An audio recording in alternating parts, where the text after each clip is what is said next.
This episode of Limit Break Radio is made possible by our generous Patreon donors, including Zariz Hylian of Genova, Vimak Regal of Odin, Migoto Zetsumi of Sargatanis. Thank you so much for your support. If you want to support Limit Break Radio, visit patreon.com/limitbreakradio. And by Alamo City Comic Con, October 28th through the 30th at the Henry B. Gonzalez Convention Center in sunny San Antonio, Texas. Alamo City Comic Con celebrates the artists that entertain us through TV, movies, comics, gaming, and cosplay. For more info, including badge prices, celebrity guests, hotel accommodations, and more, visit alamocitycomiccon.com.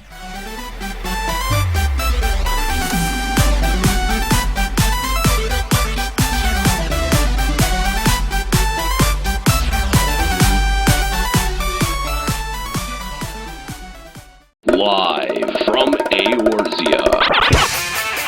Limit Break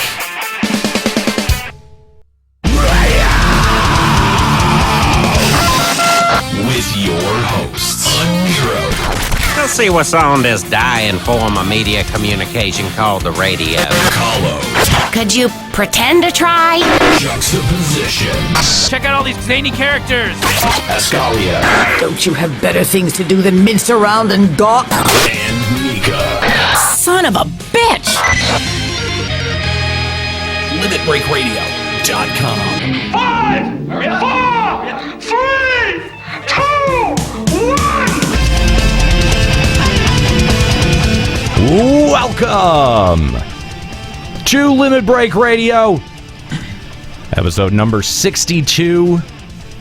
Glad to have you guys here. Guys, we are really quickly approaching 69. Yeah, Boobies. 100. 64. 63.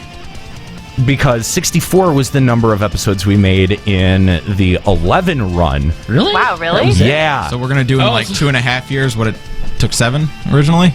Right? Wow. Isn't that kind of weird? Okay. So we gotta crazy. stop after tomorrow. No we more, can't top 11. We'll come back for Final Fantasy 18 online. There you go. Do we get our pension at 65 episodes? No. Social Security? No. We don't. What about tenure? We don't make that money.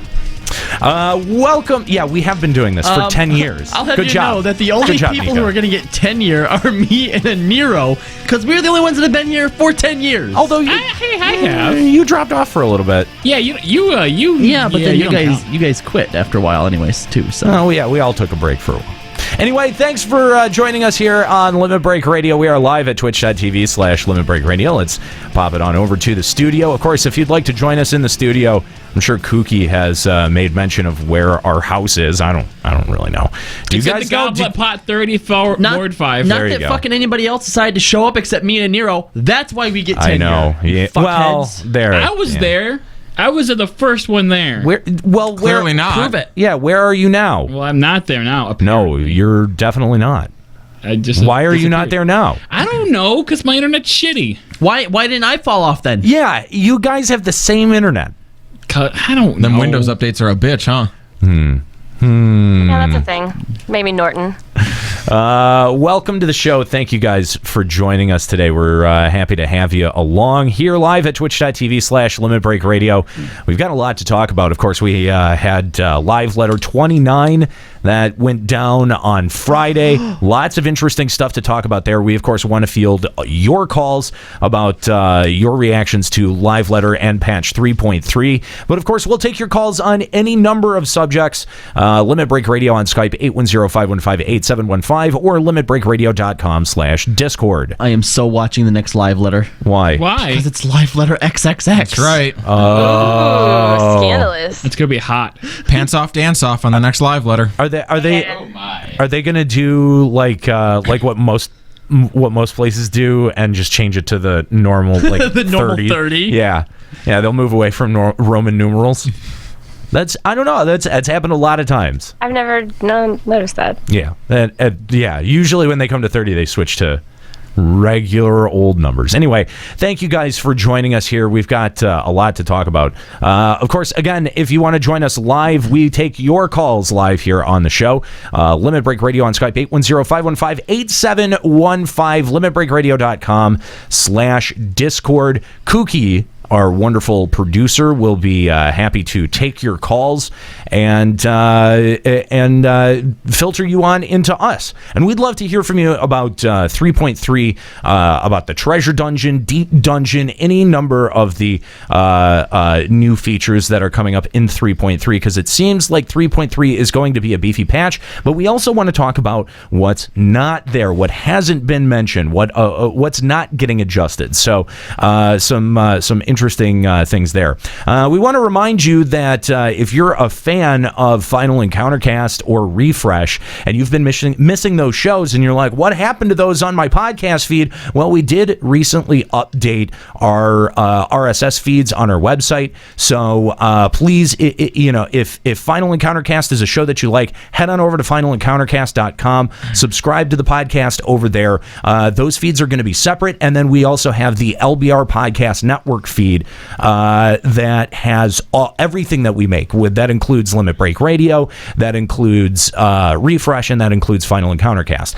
And of course, we will be live with Final Encountercast over at twitch.tv/Final Encountercast after this show wraps up at about 5 o'clock. So join us live over there. We're going to be talking about lots of interesting stuff, including the latest headlines in gaming, as well as conversation about what makes a game truly great, and if we get to it, some recent gaming bannings that are a little bit troubling, but also a little bit interesting too. So we're going to take a look at that over on Final Encountercast today. So of course, this show is brought to you by Alamo City Comic-Con. We want to tell you about Cyber City Con. That is going down Saturday, May 7th and Sunday, May 8th. That is next weekend in the Marriott Plaza in San Antonio, Texas. It's a convention celebrating giant robots of all types, from Transformers to Jaegers to Evangelions to Gundams. All mech heads are welcome here. Celebrity guests include Dan Gilvezan, the voice of Bumblebee in Transformers, but he was also the voice of Spider-Man and Peter Parker in the original 80s Spider-Man. Artist James Reyes, who's worked as a background artist for Dreamweave Comics and worked on a number of other properties, including Wonder Woman and Hulk, as well as voice actress Tiffany Grant, of course, everyone's favorite redheaded psychopath from Evangelion. So make sure you check that out. And one more thing that I want to let you guys know about.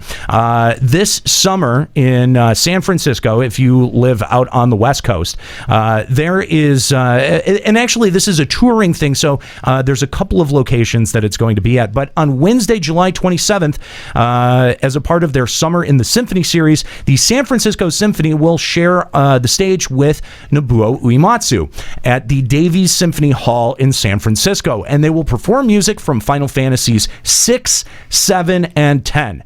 It's called Final Symphony, and you can actually check that out at spielemusikconcerte.de. And I know that is some weird spelling. It's actually a thing that was started in Germany and has now started to tour the States. Yeah, it's .de, so that's definitely Germany. And Final Symphony is an officially licensed series of concerts featuring symphonic music from the video game series Final Fantasy. And the exclusive arrangements are penned by Masayashi Hamauzu and Joan Valionton and Roger Wanamo. Final Symphony 2 is something that's going to be coming up on June 9th, starting in Stockholm, and that is going to feature music from Final Fantasies 5, 8, and 13. That's going to be on June 9th in Stockholm. It's not available yet on iTunes. And the final one I want to tell you about is Symphonic Fantasies, which features music from all types of Square Enix titles, including Kingdom Hearts, Secret of Mana, Chrono Trigger, and Cross. And that's going to be done at the London Symphony Orchestra October 6th. There is an album available for that on iTunes. Make sure that you check it out. Where's the FF9 love? You know, I thought it was pretty cool that 8 getting some love for Final Symphony 2 and 13, which is I think one of the more overlooked soundtracks in terms of Final Fantasy. Everyone gravitates to the early stuff or the Uematsu composed stuff, and I actually really have a soft spot for the 12 and the 13 music. Every time it comes up in the rotation, I'm like, wow, this is so good. So anyway, we wanted to let you know about that. So let's check out what's going on with FF14 news. This Is a limit breaking news update. And of course, the biggest piece of news was the live producer letter 29 going down at the Fate event in Tokyo. And I mean, did you guys watch? How many of you guys watched it live? Did you guys even go back and watch the replay? No, I haven't. Wow, No, I boo! forgot. I was streaming during the time, so I was getting updates from listeners. Were you? Yeah. Well, now, what were your reactions at the time? I mean, because they dropped some pretty big bombshells, including details about the treasure dungeon, which we didn't know. We were only speculating on at the time, and I think it actually is a way bigger system than any of us really anticipated. The treasure dungeon, I thought the most interesting thing about that for me was watching everyone immediately go, oh my god, I gotta go buy maps. I gotta go buy my maps. That's exactly And what they did. Everyone did, Price and then put them up for like shot up. 20 times as much as they cost. Oh yeah, the price is ridiculous right now. So if you had dragon skin maps and you were able to make a killing on those, congratulations. So shout out to the unofficial translation that was done by Marco Turn. That's what we're using to basically kind of jump off and use as a translation point. So shout out to you. So let's start by talking about the name. The name, they started off right out of the gate, causing a little bit of controversy, titling the patch "Revenge of the Horde." Burn the horde! Burn the horde! Japan horde, guys. Blood and thunder! Storm, earth, and fire. Heed my call. This is a really interesting decision. Was it though? It's the Javanian horde. They've called it that before. That is true. Okay, but also, You're right. But in Japan, it's called The Last Howl or something like that. It's not called Revenge of the Horde in Japan. I think that they purposefully named it Revenge of the Horde to play on World of Warcraft, Maybe. You think so? knowing Yeah, it was going to did you get see them World of Warcraft some tweeted at them? publicity. Because come on, how great was their comeback? Because there was a little tweet thing going on. Didn't last as long as I thought it was going to. Yeah, it was just a really quick back and Yep. forth. But, Square Enix, of course, announced the patch with the graphic. The official World of Warcraft Twitter account shot back with what is it? Revenge. Yeah, Revenge of the what? Yeah, And then it was an image from the World of Warcraft preview or whatever, where the orc is like kind of given like an eyebrow, and then their response was so great. It was from the Heaven's Ward cinematic, where Right. the human that we're always seeing dons the dragoon armor and Yep. flings his lance around and then shuts his visor, and it said, "Don't worry. We are prepared," which is a callback to the Burning Crusade. Illidan quote, "You are not prepared." Did you know that? I did not know that. That's why that was so great. Wow, I actually did not know that. Yes. That's a nice little in It shot is. from It Square absolutely Enix. is. And Wow, good job, I know. Square Enix. I really wanted World of Warcraft to come back on that, but they must have How been like, do you? I know, Yeah. right? Yeah. We They're just like, got wrecked. they're like, Damn. oh, That's a nice little jab from FF14 it Twitter. absolutely was. Oh, Yeah. cheers. That's great. World of Warcraft account, do you? No, I have a life. I almost feel like it was so good that it had to have been staged. No Shut way. up. I don't No. think it was. Warcraft No have way. tweeted them. No way. No, I don't think that it No. was staged. I mean, they might have had a plan. Like, look, let's name it Revenge of the Horde. Maybe we'll get a little bit, of play off of, the Right. the WoW, the Blizzard people, and they probably even had, if they say something, this is how we'll come back. But, Right. But there's no way Blizzard was in on it. Oh man, that's too funny. Oh, too funny. Yeah, because if they were, they probably would have had something bigger planned and gone back and forth more than they did. Yeah. See, here's the thing: is that we would like to invite any WoW fans, WoW listeners. We had mentioned this on Twitter, but we'd like to invite any WoW fans or WoW players to let us know what you think about the title. Do you think that it's actually? Do you feel the burn? Like, do we need to get you some med heal? Do we need to get you some? Well, I mean, World of Warcraft did invent the term horde, so it would make Oh yeah, sense. that's true. It's I a forgot. callback. I forgot about that. Hey! The Huns have some word for you. Let's see. Announced as a part of the patch 3.3, of course, we know we're going to get the final chapter of the Dragonsong War. We've known for a while that 3.3 was going to kind of conclude the Dragonsong War storyline, but here we kind of get final confirmation of it, and I think that we're definitely set to square off against Nidhogg. And Justinian.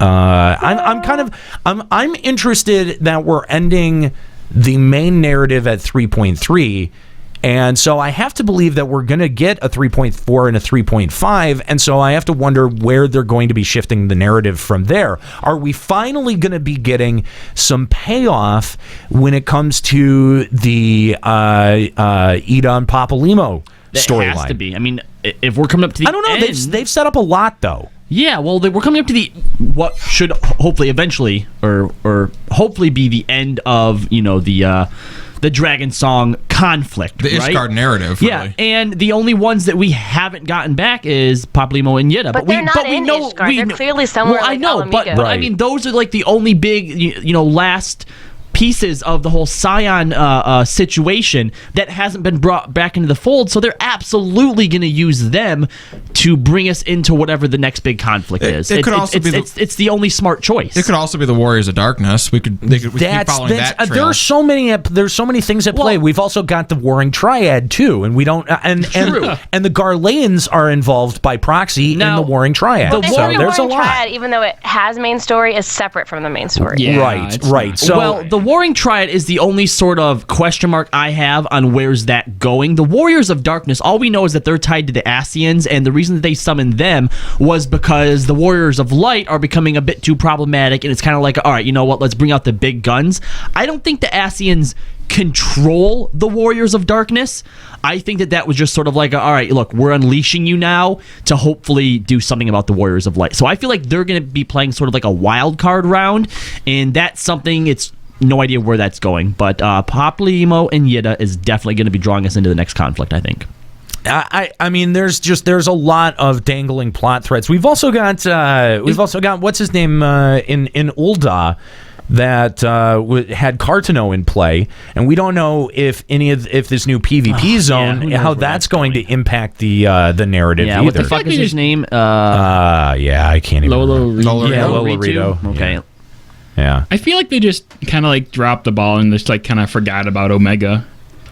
No, because just because we know he's there doesn't mean that we have to jump on that, I think there's a difference between like dangling plot holy thread things like the Warring Triad and stuff that, like looming dangers such as Omega. Just because we know it's there doesn't mean that... Well, I mean, the three nations have been fighting over the plot of land that is Omega territory for an expansion. Okay, but how many people actually know Omega's down there? Is that like a commonly held piece of information, or is that just something that we came across because we know that Lolorito talked about it? Well, the world leaders know about it. That's why we're fighting over that land, isn't it?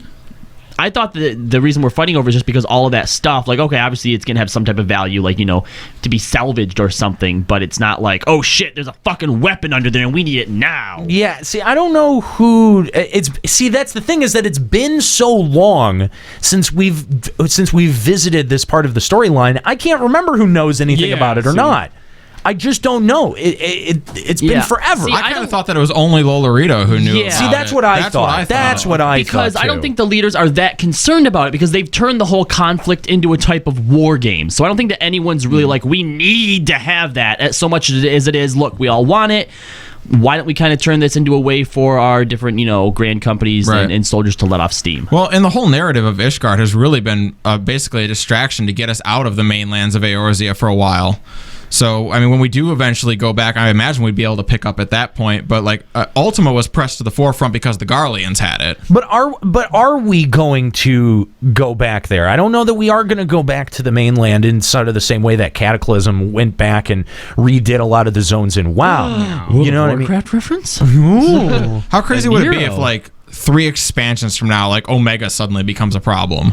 Well, that's the thing, is that they could be setting it up as a more long-term thing. It's just I think we need to revisit that at some point to remember that it's even still a thing. Yeah. Okay, I'll give you that. Yeah. And we need to know how that storyline is going to advance. Like, we now have a new PvP mode that's going to be coming for Frontlines. Does that mean that we're also going to be getting a bit more information in this area? Because they really strongly attached the Omega thing to Cartano. Right. Now, remember, recently, I forget if it was a live letter exactly what it was, but they did mention that before 4.0, we're going to be getting another Grand Company rank up. Right. And they mentioned that they wanted to do that in a way that was meaningful. So it's not just going to be like, all right, cool, you can rank up now. That could be their in for sort of reintroducing us to the idea or the concept of Omega. I'm not sure how, though. I don't know either. But. Yeah. Well, outside of the main storyline quests, we are going to be getting new Beast Tribe quests. Yes. Which are going to be. It seems like. Well, it's like a co-colony of Moogles and dragons. Moogles and dragons? Yeah, some people seem to be confused. Are we getting Moogles and we're getting dragons, or just do the Moogles have something to do with the dragons? I think it's Moogles and dragons that want to live in peace. I think what it might be is maybe the Moogles are trying to appease the dragons somehow, or the Moogles are in just some way related to the dragons. I think that's what it is. I don't really think that the Moogles and the dragons would live together. Yeah, no, didn't they back in the day? Moogles like help out the dragons. I have no idea. I think they were like servants of some sort or something. Oh, yeah, and then Bad Nidhogg like killed Moogles or something. I already see Dimwit87 saying, "God damn it, more Moogles." That is exactly why they're making Moogles. They said people are so jaded and slighted by the horrible Moogle quests that they are making them beastmen so that we will hopefully love them again. Interesting, though, that during PAX, Yoshi P said that we would be getting our revenge on the king, the Moogle king, and we thought, maybe Moogle-Mog, but we also thought Moglin as well. And now that we know that this is going to be the Beast Tribe quest, I'm interested to see what the type of revenge we're getting on Moglin we get to feed Moglin to a dragon, and that is how they restore peace. It's obviously going to be something lighthearted and comedic, because what you have to remember is even when we were out doing those quests, it kind of played on the idea, like, he realized he was sending you around to do these shitty little errands, So I think in doing these quests, we're probably going to like do little like sort of pranky things to him, or sort of like turn the tables a little bit. Okay, so I have a question. Does anyone else feel like underwhelmed by dragons after the recent like Nath quests? Because I feel like at this point, like, dragons are just dogs because they have fleas. You need to take care of their pups and stuff. I feel like dragons are just glorified dogs at this point. I don't disagree with that. Well, we'll see how you feel after Revenge of the Horde. Yeah, I mean, that's not a big deal to me because, I mean, why wouldn't they have fucking parasites on them? They're fucking animals just like anything else They're is. dragons. They're They can breathe gross. fire. They're gross. Breathe fire bath. You don't think that over the millennia their fleas or their ticks or whatever the fuck it is that they have become immune to fire in some way or something? No, they're dragons. They have super special fire. So we have to use that like weird bug mounts farting to get rid of it. Farting is fumigation. AKA farting. Yeah, it's a fart. Yeah, there's a gland that it lives that it has inside of its body. Actually, and no, it secretes. because if you do the Nath quests, in the last one, you see the little one-mind Nath guy or whatever is riding one of those without any of the weird armor and shit. Like, it's just a bug. And it's like got like weird spindly legs and it stuff. doesn't look like an abomination. So it's the actual the Nath that we're with have turned it into an abomination. I see. Who's the real evil? Well, I mean, they are the drug dealers of Eorzea. They really are. Yeah, they are. So we also know that we're going to be getting new side quests. Now, they weren't specific about what the side quests were. They did mention Hildebrand and the Anima weapon. When is Scholasticate coming back? That may fall under just in general side quests, because that's just a... Well, they need to announce it. I thought it was actually a decent plot line. Like, the quests weren't very involved, but the plot line was was good. When I actually sat down and did it, I was surprised by how much I enjoyed it and how well I thought that it was written. And so I would like to see either that, Square Enix return to that at some point, or at least just wrap it up. Because you want season 2 of your anime. Yeah, my anime school. Yeah, your anime high school. That's right. But we do know that we're set for more Hildebrand quests, because hopefully more than 2 this time. Yeah, all they said was Hildebrand. They said nothing else. You know what would be really cool? Because we at one point had theorized that maybe Hildebrand and the Scholasticate would merge into one storyline, right? What I think might actually be cooler is instead of them merging to becoming one storyline, they merged but stayed their own separate storyline, so we could see it from 2 different perspectives. Yeah, I mean, that's sort of what I was thinking they were gonna try to move towards, but yeah, they like I don't think. No, I mean, I'm with Juxta. I feel like they've just completely dropped that one. Eventually, we're going to find out that Hildebrand's just accepted a position as headmaster of a new school. Would not, I don't know. Does the school start flying? So we also will get the next step in the Anima weapon, which is sorely needed. Can customize the stats, will not have a fail chance, and will have multiple methods to increase stats. What do you guys make of this? Didn't they say somewhere that it's not going to use Atma? It's not going to use materia. Yeah, materia. Correct. No, they said it will not use Alexandrite, but will use materia. No, I thought it said no materia either. I don't know. The translation I read said no Alexandrite, will use materia. Are you sure? I think that's the translation I saw. I don't know. We need confirmation in the chat, please. Cookie, confirmation, please. And I think that's what it means by fail chance. Is you're going to attach the materia. There's not a chance to fail. It will succeed, but there's different ways to do it. Because I remember seeing something in a translation about how you earn attribute points. Attribute points? Yeah. That's new to me. I guess, I don't know. I wonder why every translation is slightly different on this then, because if they went into depth about it, why didn't, I don't know, I don't feel like any of the translations I've seen have went into complete depth about it. Taser's saying he said materia, but the fail rate won't be crap. Man, I just started selling all of my materia. Are you serious? Why would you do that? Why would you even do that? You need it for your gear anyway. Why would you sell it? Well, that doesn't make any sense. I'm saving 10 of them for gemming out my gear, but I had a stack of 40 rank 4s from doing Beast Tribe, so I started selling them off.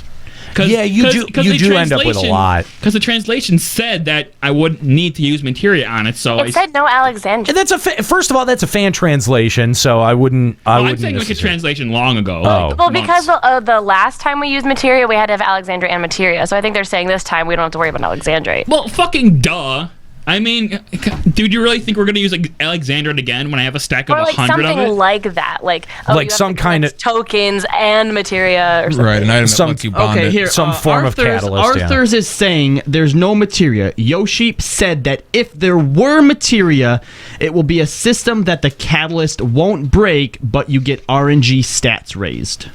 Oh, that's weird. That is weird. Taser then saying he said no materia, and then the fail rate wouldn't be there. So no materia, and there won't be any kind of fail rate for increasing your stats. He said there's no materia, but if there were materia, this is what it would be like? I guess. That doesn't make any sense. If he already has that planned out, that kind of sounds like... Yeah, spoilers for 3.4. Crimson Dragon is saying Arthur's is right. Lord Chaos said Yoshi said that we won't use materia, and he said it many times. So no materia. Okay. No materia. All right. Thank God. There. No materia. Yeah, stop being bad. All right. So we did get a dungeon preview, so why don't we take a look at that? Yeah. Oh, yeah. Preview this dungeon. Yeah. Dungeon Let's preview. get deep inside it.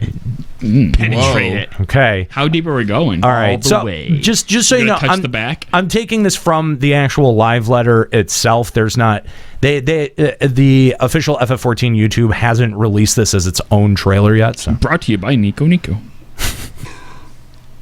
gonna play it? Yeah, it's playing. Is it? Is there no sound? I don't know. There might not be sound. How dumb is that? Oh, there is. Oh, there it is. Sorkai? Yeah, so Sorkai. Here we see the first dungeon that they showed off called Sorkai. Is anyone else This really is in the sea of... No, it's not in the Sea of Clouds. This would be the Churning Mists. is anyone else like disappointed that we know that the end of the Dragon Song War is this patch? Like, wouldn't you rather be surprised at the end? No, because we don't know what the end looks like, and I think that's where the surprise comes from. Like, we all just assume, okay, kill Estinian, maybe save him, all is right in the world, but will it be? Well, I'm just saying, like, wouldn't it be more exciting for us to go in blind and like be like, oh, we just ended the war? What's next? No, I agree. I wish they wouldn't have told us that. Nah, but I'm fine. I'm fine with it. Yeah, I'm kind of okay too, because we sort of know that we can put it to bed and move on after this. Well, I think it would have been more of a fun surprise since we thought the Dragon Song War was going to be the entire expansion. That's and true. Knowing that it's not kind of takes away part of the fun. Yeah, but I mean, it's not like the expansion was called Dragon Song. It was called Heaven's Word, which encompasses a lot more content than just the Dragon That's true. Song. We haven't gone to the That and like the last two patches with story have like the story's just kind of dragged and repeated. Like, I was ready for the Dragon Song War to end. Yeah, you know what, Escalia? I'm at the same place. I'm ready for it to be over. Yeah. Now this is really interesting because let me just back this up here a hot second, because we see what looks like that same structure that's up in the Churning Shrine. In Annex Shrine. Which, Wait, no, not the Annex. The place that's in the Churning Mists. Oh yeah, Churning. What's that one called? Oh yeah. Horizon? No. Something like that? I forget what the warp is called. Escalia, what's it called? No one ever Churning goes. Mist, fuck that place. No one ever goes there. No, there's no reason to go there. Unless Anyway, you're going for a hunt or something. well, no, but no, you're right. No one ever goes there. I seem to recall. that structure was made specifically. Zenith. Thank you. Yep. That structure was made specifically by the dragons or by. I think it might have been a collaborative thing, but that was like the sort of place that I think symbolized the peace and the alliance between the dragons and the humans. Exactly. So it's interesting to note that there is another place that is almost identical. Is it the same place, or is it a different place, or is it the same place? I think it's a different place. It could be like we could be going to that place. No, because you can go there now. Yeah. Well, plus just like from this area right here, I don't think there's, and it doesn't look exactly like that. It resembles. Right. Interesting. Yeah. Interesting. Looks like those are the Gozerians going to show up there. All right, so we got not only Sorkai, but we've also got Hullbreaker Isle. Oh yeah, I liked Hullbreaker Isle, guys. Oh, I hated this dungeon. It's been turned into like a training ground now. Yeah, and how great was Holly Tally hard mode? That place sucked ass. Yeah. I don't know. What do you mean terrible. by it sucked ass? I it love was it because you could fast. speed pull everything. It was a fast It was dungeon. fast. You got through it nice and quick. There was nothing super annoying about it. No, the And it annoying was a part. cool context. No, the annoying part was having to drag everything underneath those spike balls. So when you got shit tanks that didn't do that, it fucking dragged. Okay, except now you have your own minion army to call upon, so you don't have that fucking problem anymore. Don't shake your head at me. I hated Hullbreaker Isle. I was not excited to see Well, this you one know come what? back. That's why we don't take you into dungeons with us, Escalia. I wouldn't go with you. Yeah, you would. Hullbreaker Island was like the first time where the roulette shit happened where you'd get the same dungeon every single time, and it was always Hullbreaker. So I got sick of it after a while. What was the other dungeon up against Hullbreaker? Can't remember. I don't know. I always got Hullbreaker. Yeah, I don't remember either. Was Let me it check Hawk the Manor DD hard? finder. It may have been. Maybe. May have been. The music is one for 1.0. Is it? It was Interesting. Because it was either Brave Flox hard or Temtara hard. Yeah, look at all those gates. You could be able to pull that really quickly. That's interesting to note because during the presentation they noted that Soken had finished the music 2 days ago.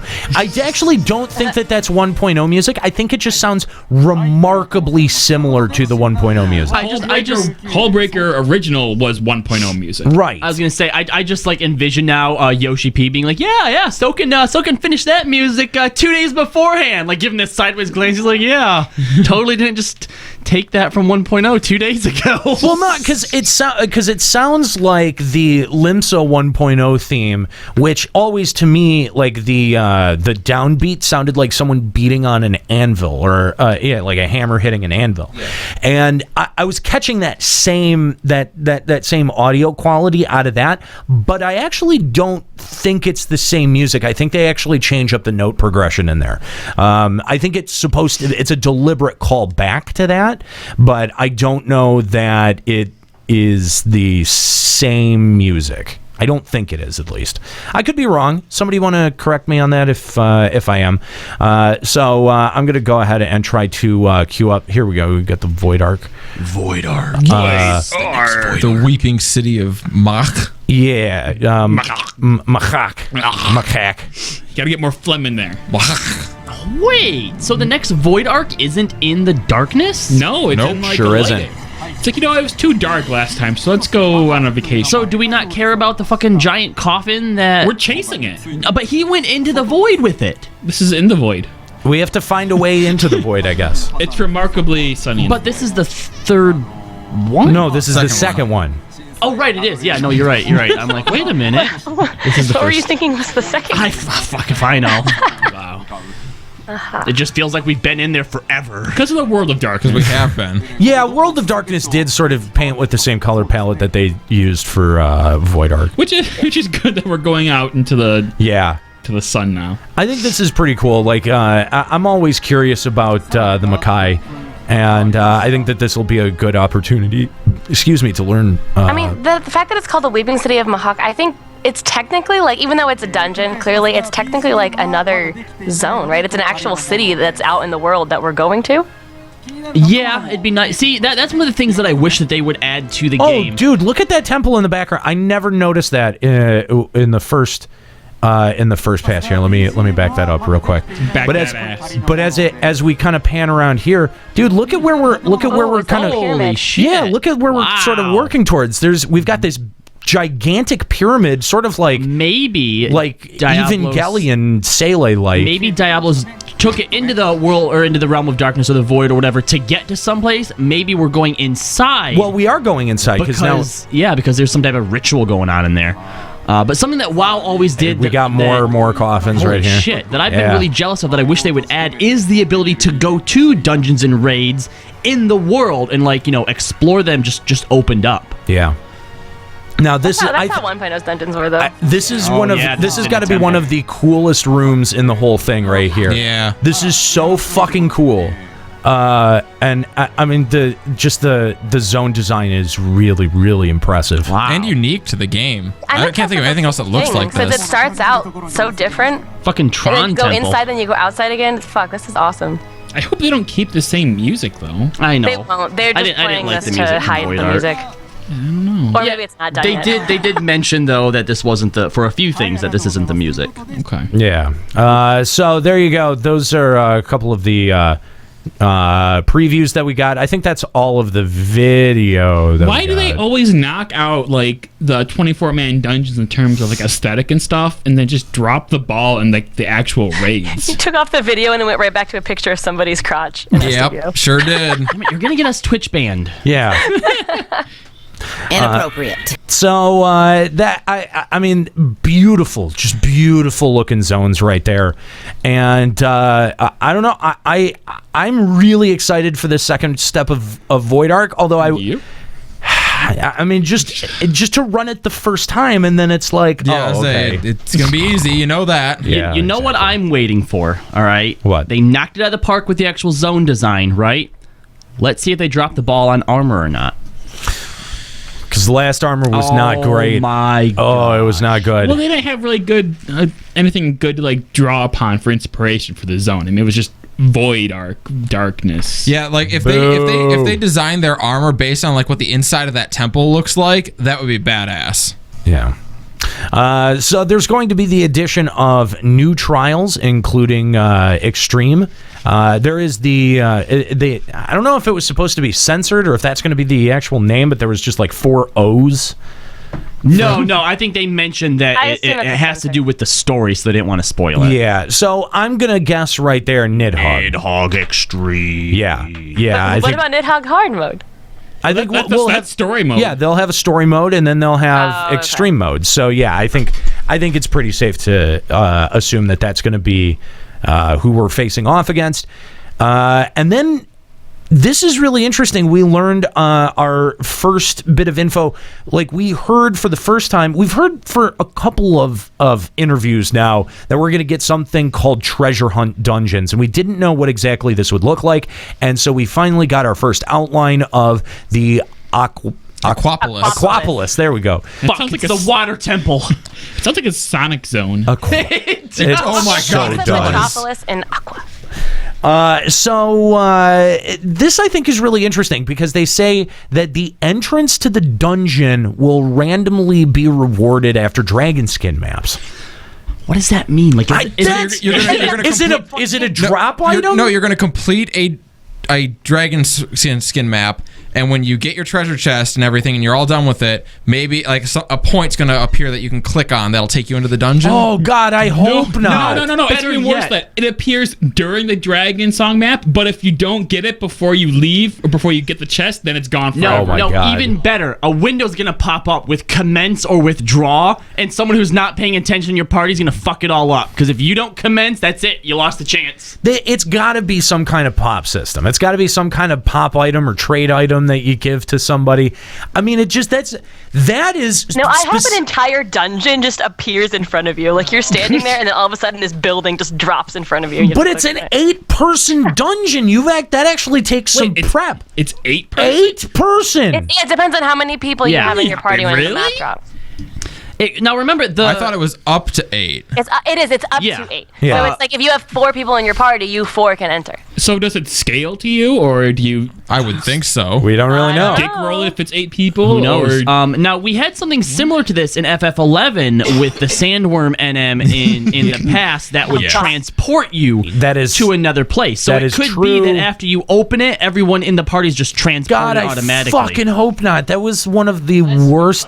That was one of the worst design features from FF11. That was terrible. The worst part about 11 is you had to stand in a particular spot so that he would grab you. Right. And if you got missed, you were fucked. Yeah, see, this is different because it's once you open the treasure chest, maybe it just teleports everybody down there. Yeah, that's how I think it's gonna go. Shut up, Woody. All right. What do you mean, all right? Do you have no dignity, man? No. No self-respect? He works on our staff. Why don't you ever... Well, so do you, but you're here. Okay? I don't have dignity or self-respect. I know, that's what I'm saying. He's like, well, he's on our staff. But so are you, but you actually talk and you push back against us sometimes. Come on, Papa I'm not Woody. an intern. Stand up for yourself.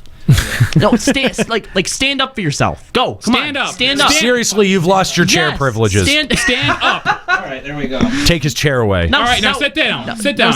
No, not in the chair. Sit down on the floor. Juxta. What? I am trying to teach him, and all you're doing is abusing him in your power. Yeah. I don't know what to do anymore. I told you to sit down on the floor.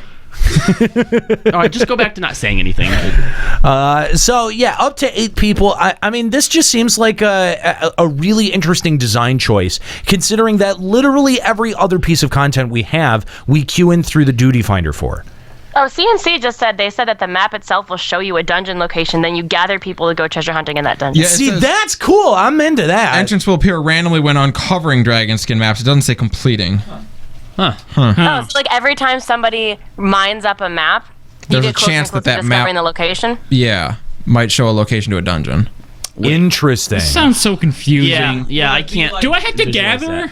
I don't want to gather. You're gonna have to gather. Oh, wait. So you're saying when you decipher a map, it could show you a treasure chest or it could show you a dungeon? Right. That's kind of what this looks like. Interesting. I don't know. That's so... Unhidden maps are already hidden until you do that actual map. You have a chance. All right, Juxta. What? I think we're gonna have to gear up our gatherers. Hey, see, now I thought that this was something that you would be really interested in. I was always interested in the idea of the treasure hunting, but there were a few gates that kind of stopped me from doing it. The first was actually having a gatherer that was geared. I mean, I have 2 gatherers at 50. Oh shit! And I have to level them to 60. I have all my gatherers at 60. Nika, nobody's talking to you right now. You're talking to me. I'm saying I'll help. Like we can do it together. Well, let me get to what my second gate was: sharing things with people. Yeah, I don't like that. Now, granted, fair enough. Granted, now that we have the FC and we have all these minions and stuff, I don't think it's that big of an idea. So they just give us all the stuff. So yeah, I'll Do just. you just see the FC as free labor? I will. Yeah. Are you kidding? Do you not? Fuck yeah. If you're not using it that way, I don't know what's wrong with you. So basically, anyone who's on our FC, I will allow to come. As long as they don't want anything. So long. No, I mean, we'll work something out, but Nika's not in the FC, so. Yeah. That's true. Nika's not in the FC. Okay, fine. Then you don't get my maps that I dig up. I don't give a shit. I'm going to dig up my own maps. And did you forget the part where I have an entire army of minions? We have like 4 master crafters that have transferred over from other servers that like have all specializations available. We don't need you, Nika. Okay, that crafting has nothing to do with gathering, but okay. They have all of those things. They are all of it. I think you're just hurt because I said we don't need you, Nika. I could hear it in your voice. No, fine. I have my own FC, and they treat me right. Awkward. I do think that the Aquapolis could be cool, but it could also be really bad depending on what the rewards are. I was gonna say, now when you talk about a room full of treasure chests, that sounds awesome. Well, and they did show a screenshot of a character in what looked like a room full of treasure. But here's the problem: if it's just all like fucking elixirs and high ethers and fucking cedar gil and twig. shit, woohoo! 100,000 gil. It's got to be worth it. 100,000 gil would be nice. No, yeah, absolutely. If it has like a few 100K in it, that's great. Or things that are considered rare, like kingly whiskers, or like things like that. Stuff like your retainers can bring back that's worth something. That's actually worth something and actually cool. Yeah. So it'll be interesting to see what kind of things, or just it's tomes, lore tomes, crafting mats that you can only get from Aquapolis. But it sort of hinges on what the rewards end up being. It absolutely 100%. It hinges on incentive. Yeah. I have a feeling that the rewards will be random too every time. XP scrolls, bring those back. I agree. I think Nika, you're not wrong. AOE XP scrolls that give you XP on all your jobs at once. Shut up. No, get out of Terrible. here. XPiaga. And then, of course, we got another look at Deep Dungeon. Not really anything that we didn't already know. There will be Duty Finder for matchmaking. Glowing weapons are upgraded during the dungeon. Once it's finished, it can be taken out for other content. So those weapons are real? That is, yes. That's good news, I think. I have to do Deep Dungeon. And then there will also be special bosses appearing on multiple floors. That is very ominous and... Nizul Isle-like? Yeah, it is. The whole thing seems very, very Nizul Isle-like. So why don't we go to our phone lines? We've got Crimson Tinted of Balmung hanging on the line. Crimson, welcome to Limit Break Radio. Hey, guys. Thanks for having me on. I appreciate it. Hey, thanks for calling. So you want to talk about Palace of the Dead? Yes, and actually, you started to bring up the point that I was going to make, but I'll expand on it a little bit.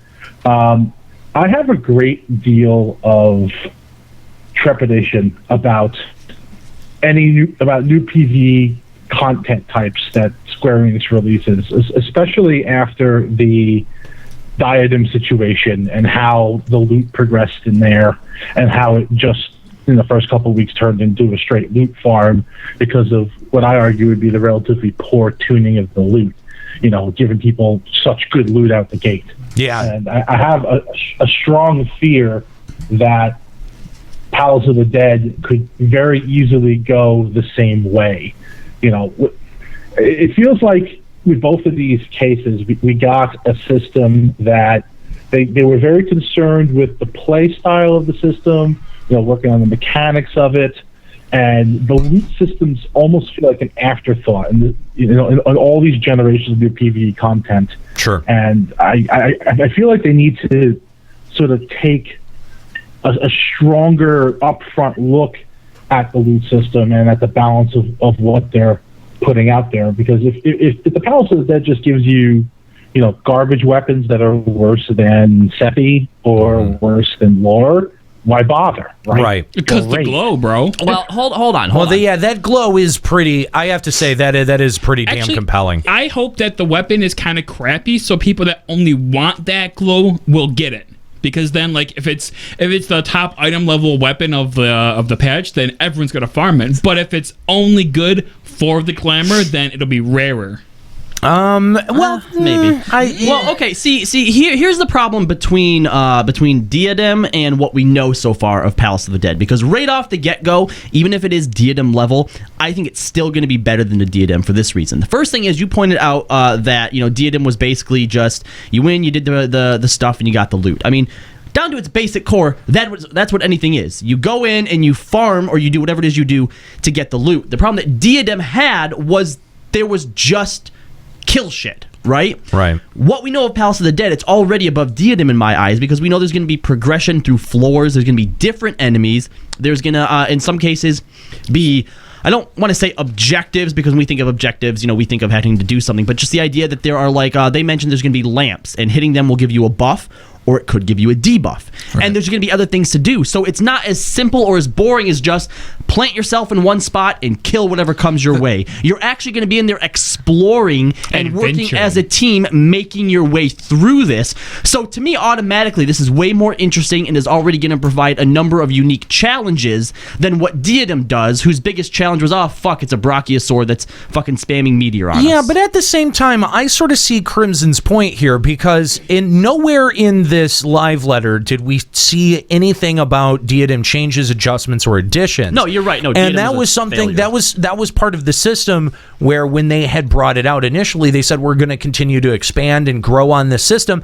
And so far, that promise hasn't materialized, and I think that's the most concerning thing. Well, yeah, but the other thing you have to realize too is though Diadem was successful when it was first released, the reason that it was successful was because of the level of gear that it dropped, not necessarily because it was a great event. So I think that at some point we will see it to be improved upon, but because of the fact that it's died down so dramatically since that gear has become irrelevant, I think that they're taking a hard look at it and saying, look, this needs some major overhauls to it if we actually want to give it any kind of lifespan going further into the future. I mean, if they were to come out with a Diadem adjustment and it didn't do shit for it, I feel like that would probably be a death stroke for the system, right? Yeah, I sort of think it would, because then, the output of gear at that point is 5 patches in the dust. Yeah. So if you're going to make an adjustment to Diadem, it really has to be worthwhile. Right. So in the meantime, I think something like Palace of the Dead is probably, honestly, what Diadem maybe should have been in the first place, but on a much smaller scale. Yeah, I don't entirely disagree with that, although I think that the scope and the scale is entirely different because, and I think that they changed their scope and scale because of the response to Diadem. We had something that we could do as a link shell, and of course that's something that we were harping on at the time because there was really nothing to do as a big group. They gave us something to do as a big group, but the thing is that for that content to remain valid and viable long term, they do have to go back and they have to update the rewards. They have to update the they have to update the content, and they have to continue to support it like they do other game types in FF14. Although and that's sort of the promise here that they're making with Deep Dungeon that I don't know that I can fully buy into, because they're like, well, we're going to keep adding floors to it, and then you go, okay, yeah, but how long is that going to take? I don't think that adding floors is going to be as much of a challenge for them as what updating something like the Diadem is going to be. You don't think? Because we've talked about in the past the multitude of things that they could do with the Diadem to make that a completely viable system, and to not even have to change what's there, but just to add things on top of it, like if you made a Diadem exclusive hunts, or if you had a pop system in there. Either one of those things would be able to get the job done. Absolutely. But they're not. They're not adding it. We don't know that they're adding it. I saw a couple of people, DeWolfie and Taser, in the chat saying that they could do it in the second part of the live letter. I wouldn't hold your breath. I really wouldn't hold your breath. But here's the reason why. Those are small, simple fixes that would bring people back into Diadem, but is it really solving the original problems that we currently have with Diadem? Because I think that's what they might be looking at. They don't just want to, paste something over top of it. I think that they probably want to go back and find a way to rework the basics of Diadem as well. And if Palace of the Dead, as it is right now, ends up being a popular event, ends up working out real well, everyone loves it, everyone basically, it's a hit, then that's going to be easy enough. All you do is add another 20 to 40 floors each time. But why fucking rework all of Diadem? Why do that? Why bother? I mean, because then you're making a whole new system, and then you'd have to start tuning it from the ground up. And you know, maybe they won't. Literally, the only thing that you have to do is add specific pop items to different tier mobs that you're fighting, or even put them just as Star NM exclusives, or you make them. You know, they've got those couple of vendors in Diadem. Make those exchange for seals or the stuff that the spoils that you get from Diadem. All right, obviously we'd like to see Diadem updated, right? But if Palace of the Dead ends up turning out to be what Diadem should have been, then do we really care if they go back and fix Diadem or not, or if they just abandon it and put what they were hoping for it to be into Palace of the Dead? Maybe. Yeah, because yes, absolutely, because it just sits there and takes up fucking space if nobody's doing it. That and Diadem is for large free companies and stuff. It's a big endgame event, whereas Palace of the Dead is a party. A solo to single party. Okay, so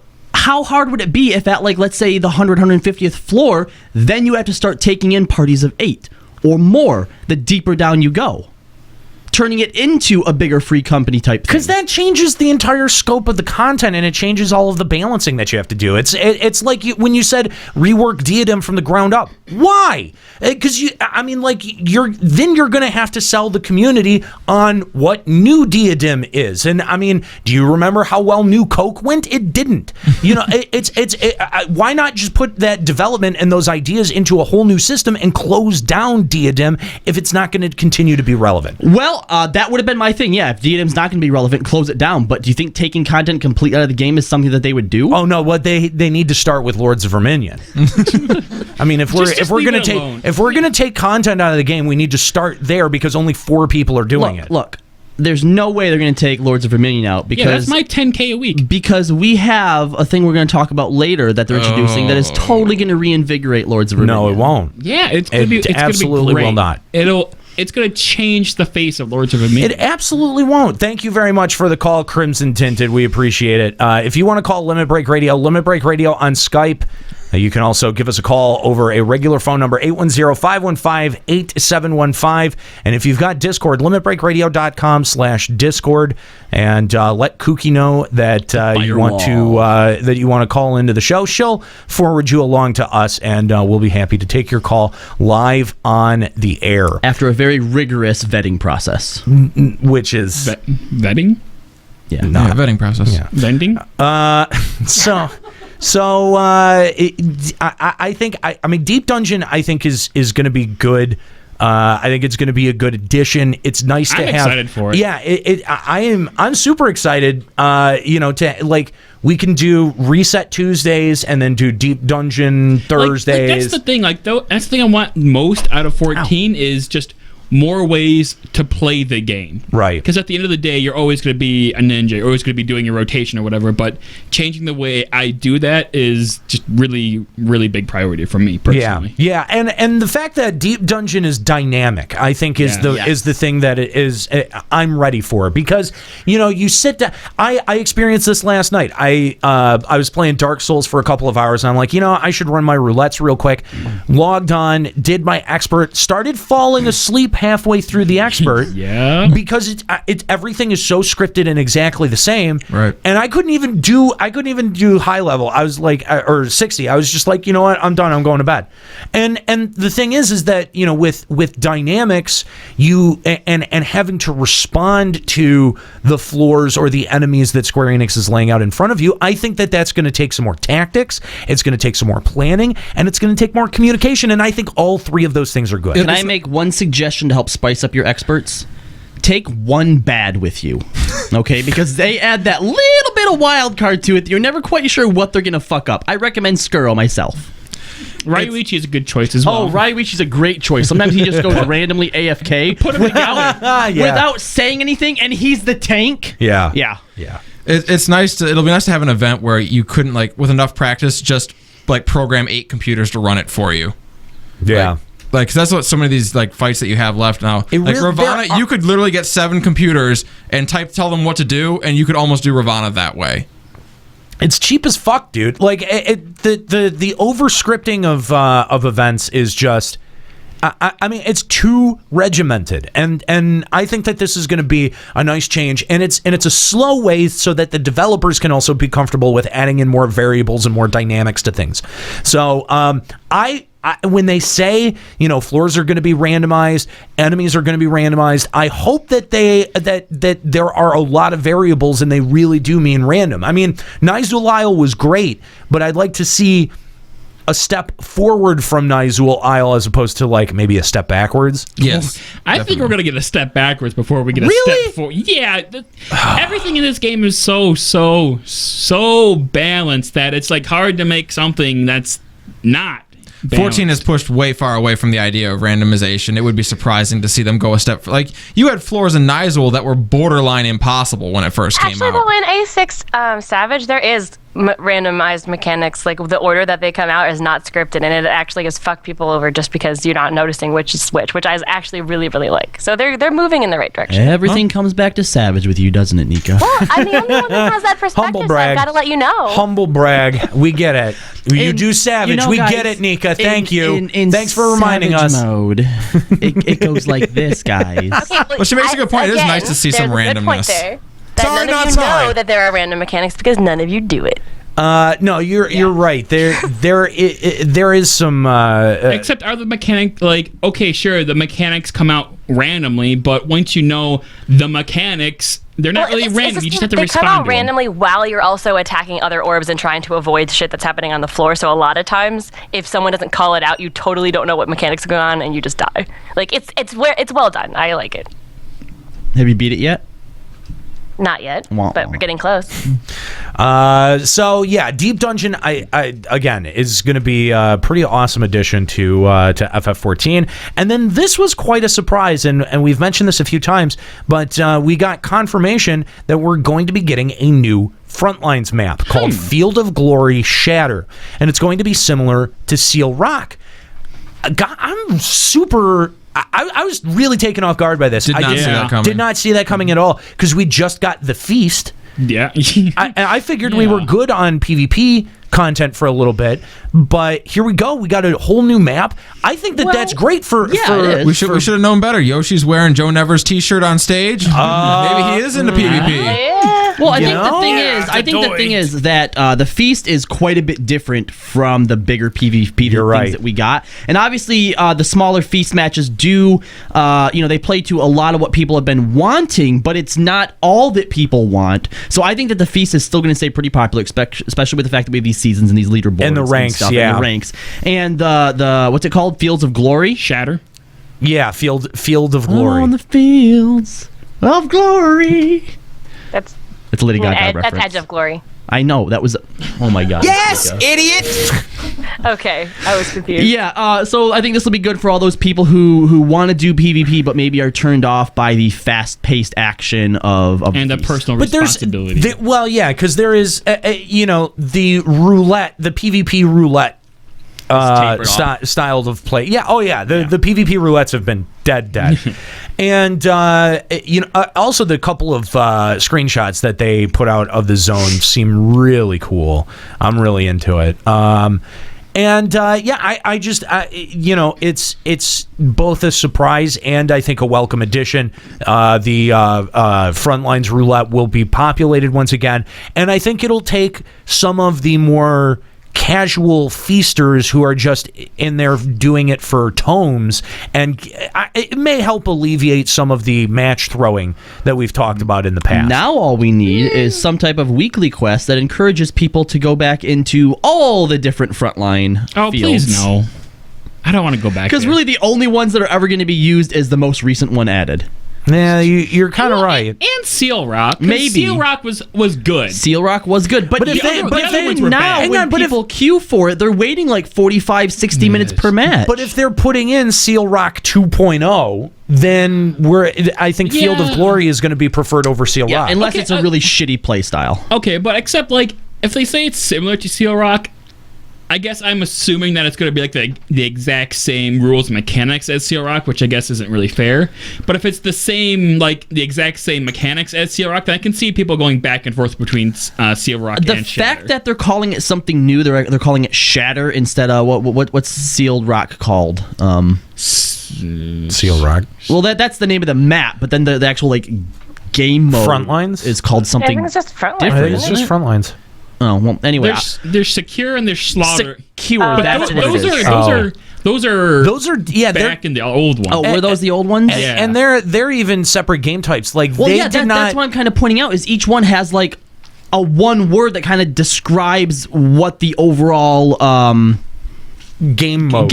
Sort of is. Right. Yeah. And here we have Shatter, which we've not. Seize, that's what it is. Yes. Yeah. Okay. So now we have Shatter. We don't really know. Yeah, I don't think it's going to be the same rules. I don't think it is. No, I could see it, since they're saying it's similar to Seal Rock, I could see it be a little more like a plant the bomb type thing. Mm-hmm. So you have to plant your bomb in a spot and then protect it until it blows up something. We actually have a game mode here on LBR called Shatter, and that's what we call it whenever we break down Ascalia and insult him. We're shattering his confidence and his self-esteem and his sense of person. It's getting harder to do than it used to be. It you gotta is. hit me with a much better one than you used to. There's not much left, so we're What's trying. left to break at this point?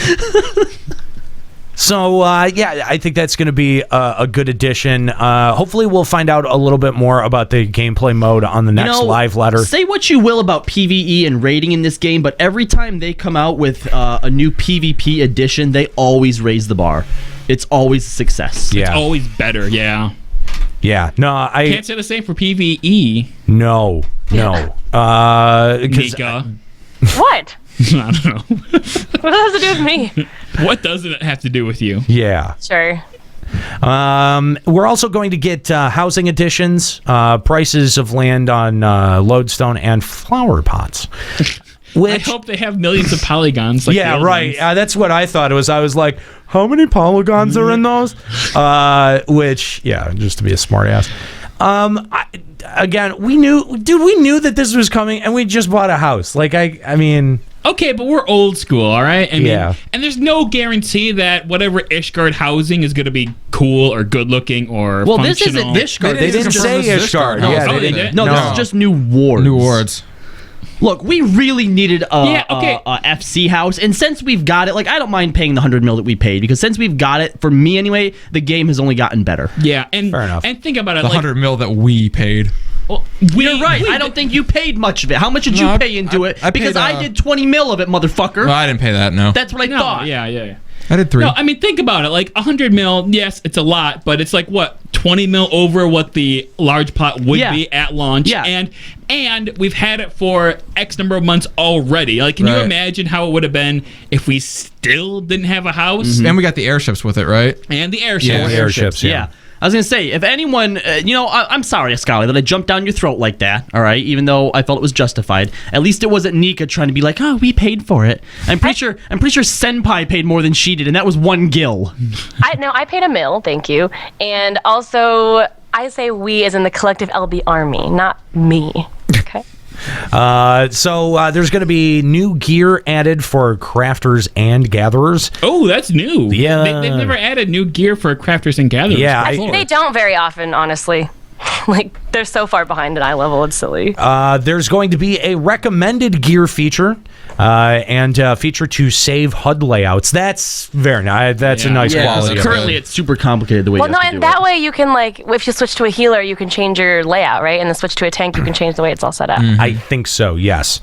And we also got confirmation that we're going to be seeing the addition of Raid Finder, which in 3.3? Yes, they confirmed it for 3.3. But it's only a duty finder, it's not a party finder. Right. So practice or clear which phase you want to practice or clear for specific raid. I think that's I don't know, Nika, are you looking forward to that feature? Do you think that's going to help? I think it's cool as long as people don't try to cheat through it a little. Because, I mean, if you can select, I don't know what the options are going to be, but if you can select, like, this is a farm party, no noobs, or if you click, like, we know the whole fight, we just want to clear now, or if you click, oh, this is a progression party, that could be really cool for those nights where we're sitting in Party Finder and we need a bard and nobody's joining. But then I wonder if we do Duty Finder, if it's just going to pick a random DPS, or if you can specify you're looking for a bard. The thing is, though, even if you all right, you might be able to specify looking for a specific person, but even if you can pick between, let's say, I'm looking for a learning party, or I'm looking for a progression party, every once in a while, you're still going to be those people who think, I'm going to try and sneak into a progression progression someone's party gonna click and get farm carried. party, even though they are, there's still progression. And Yeah, because it really does sort of rely on the theory that you're going to police yourself. And then if that happens, I hope that they don't have that 30-minute freaking queue down. Because if you are a static of 7 out of 8 and you use the duty finder getting someone for a farm party and they're cheating their way out of it and you want to back out, I mean, I guess you can get your whole entire group to vote abandoned after 15 minutes. Maybe you should just give them a chance, Nika, and try and teach them. Okay, in a farm party, if you're looking for a farm party, that's not how farm parties work. If you pick progression party, sure. Elitist. But You know, the one thing easing my butt-hurtedness? Elitist. Right. Okay, she agreed. She's an elitist, guys. Okay, all right, there we go. Idiot! At least we have some agreement. The addition of Raid Finder, I think that's going to be interesting, especially with how they end up organizing it. But we got a little bit more info after Yoshi P was joined by the president and CEO of Level 5. That makes more sense. When I was reading through the translation, it said a Level 5 CEO. I'm like, what do you have to do to become a Level 5 CEO? And how is that better than a Level 4 CEO? Yoshi was asked about Crossworld Party Finder. Yoshi P stated that he can make it happen for patch 3.5, and they are currently creating lobbies for Crossworld Triple Triad and Gold Saucer games. That's what we need. What? If we get that before we get Crossworld Party Finder, I think people should be understandably pissed. Hold on now, not necessarily, because I think that would be laying the groundwork for the cross-server raids or the cross-server Party Finder, and I think that is a smaller undertaking than what that would be, and probably in the long run it's going to make it the transition a lot smoother. Yeah, just like making sure like all the bugs are worked out with Triple Triad, because that actually if someone's Triple Triad deck blows up, big deal, whatever. But if like someone's raid person gets deleted or whatever, that'd be a bigger issue. I mean, not necessarily that, but I think that if you have cross-server Triple Triad playing and there's fucking bugs with that, no one's gonna fucking care, right? But if they came out with the cross-server Party Finder first and there's bugs with that and it's fucking shit up, people are gonna want blood. Yeah, that's true. I don't know. It just seems like a really... it's sort of like a waste of resources to roll it out for Triple Triad and Gold Saucer first, but I guess if you're smoothing out the bugs, that makes sense. I mean, I really want to play Lords of Dominion with Joe Never. Well, the translation I read said that they were aiming to have the cross-server Party Finder by 3.5. Yeah, patch 3.5. Yes, that's what they said. Yep. Yeah, so so if they actually have that in mind, I'm sure they are just working out bugs and that we don't have too much to worry about there, hopefully. There was a good question here about Savage Endgame. Can Savage have a special cutscene or equipment look completely different? And Yoshi P responded that we'll really need to look into this carefully. I think that means no. I don't know. That says to me that the idea is interesting to him. No, that means it's showing them that people don't care about Savage because they don't get special story.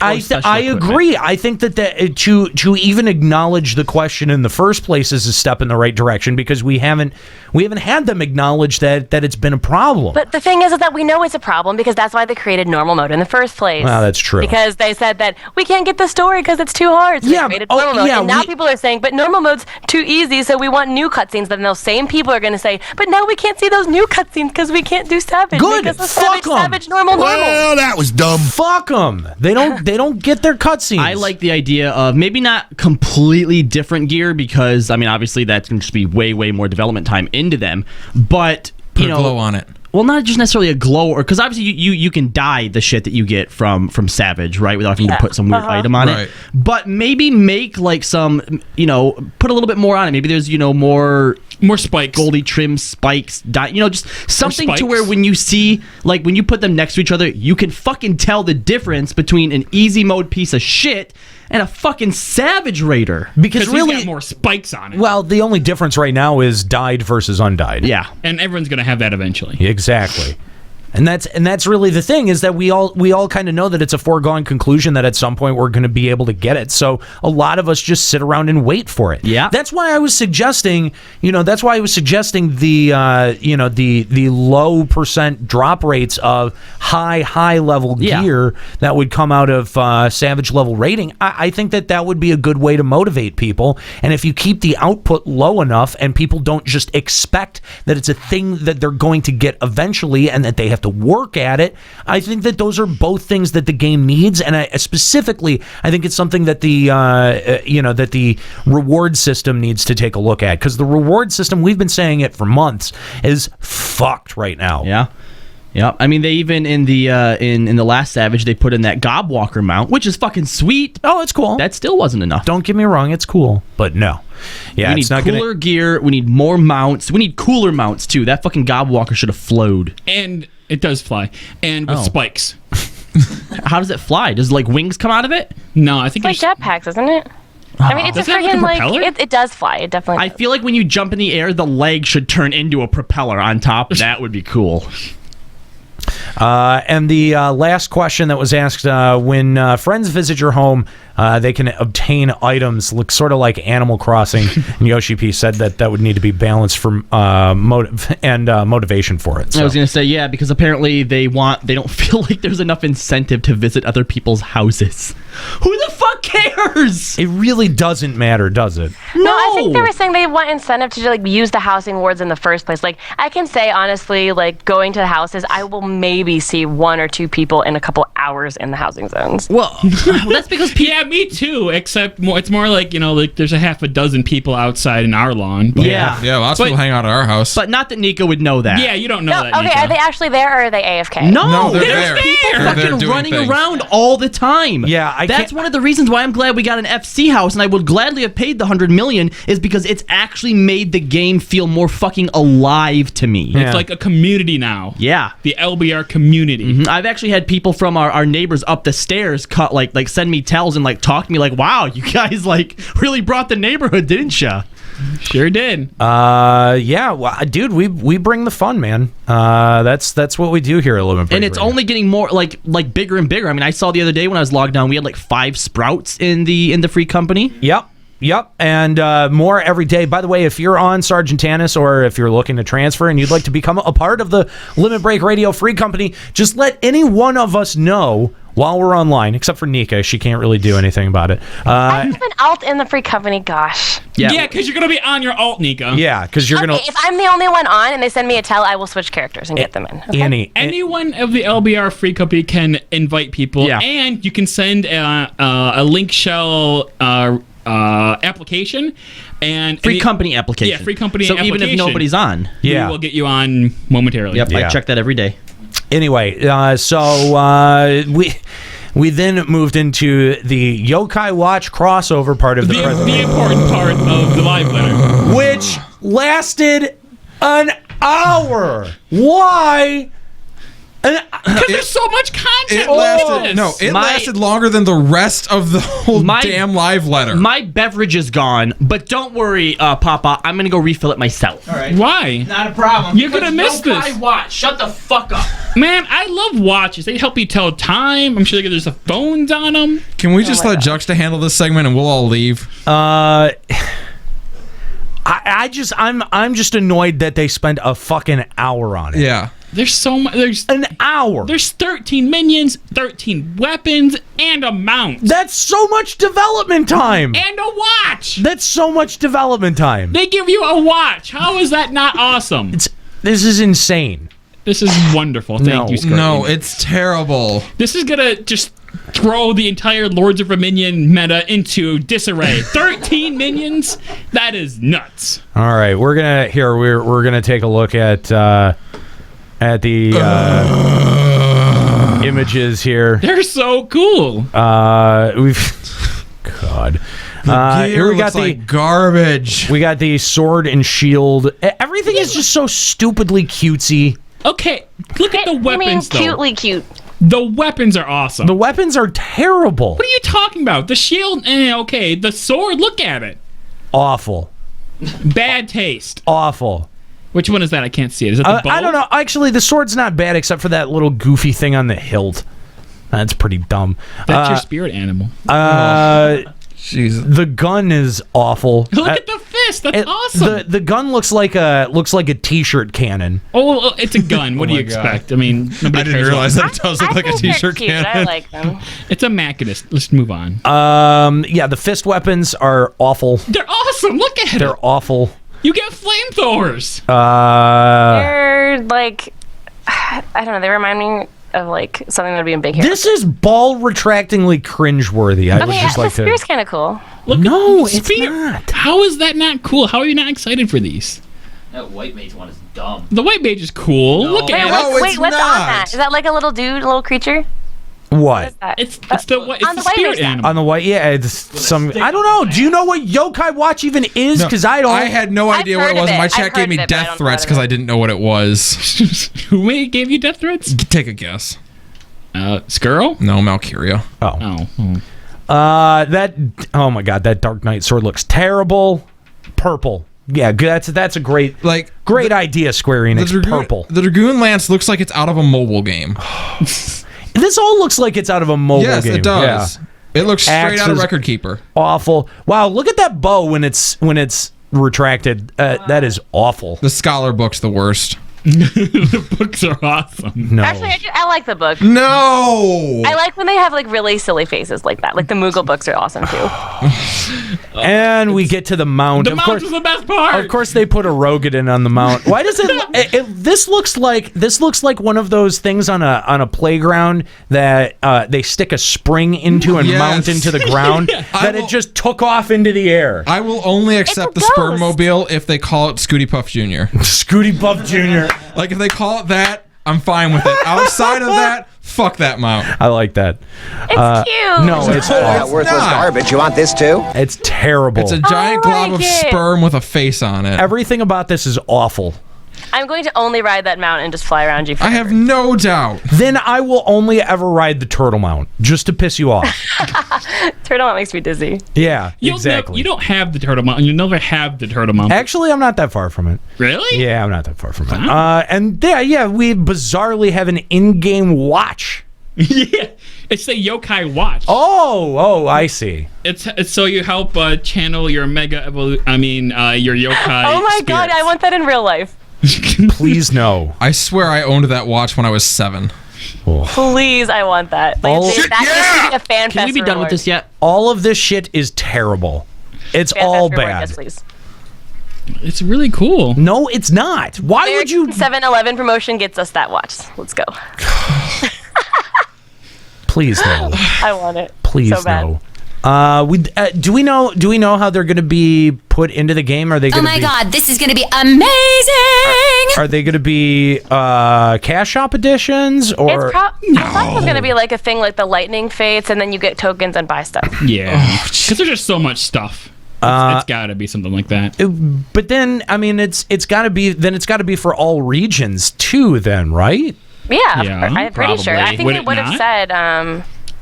I thought they would have said that it was Japan only if it was. Well, it says Yokai Watch 3 released this July. Oh wait, that's for the game. That's for the actual Yokai Watch game. But yeah, I don't know. All other crossover events, Lightning, Dragon Quest, FF11, that was for all regions. Yeah. So. It's just weird because I don't think that any of us. I don't know. Is Yokai Watch even a thing in North America? Do we know that? I think it is a thing, but it's not a very hyped thing. Fair enough. And then we've got Moogles and Chocobos that are going to be making their appearance in the Yokai Watch game. Great. Woo! Hooray. And Hino gifted Yoshi P a yokai animation of Yoshi P with a Moogle and Chocobo. It was a great use of an hour of the live letter. Why did I didn't at all want more information on Palace of the Dead. Yeah, exactly. Like they really could have utilized that hour so much better than they did. Why? Nailed it!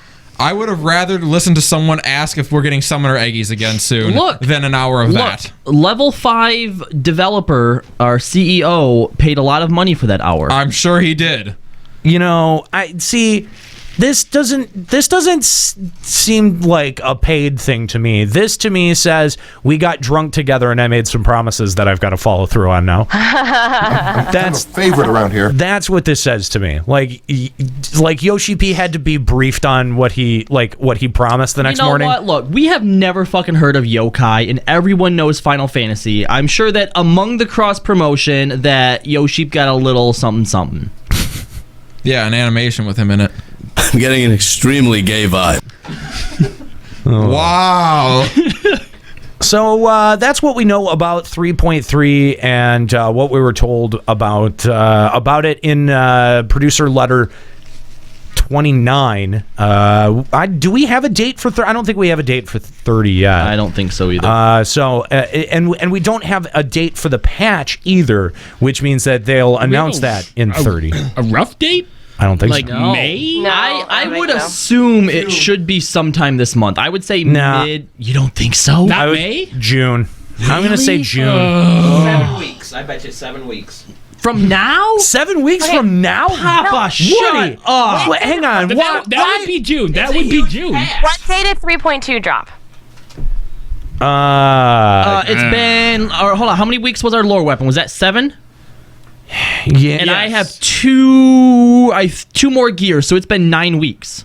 So usually it's about every 3 months. Oh, god damn. So, yeah. So it should be it's going to be another 5 weeks at least.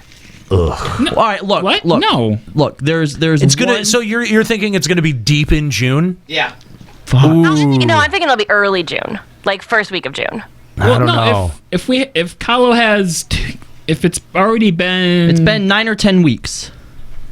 This week will be 10. I think so. You will So get it your should- 10th gear this week. if it's every 3 months, then it should be dropping within 2 to End 3 of May, weeks. early June. 2 to 3 weeks. Yeah. Yeah.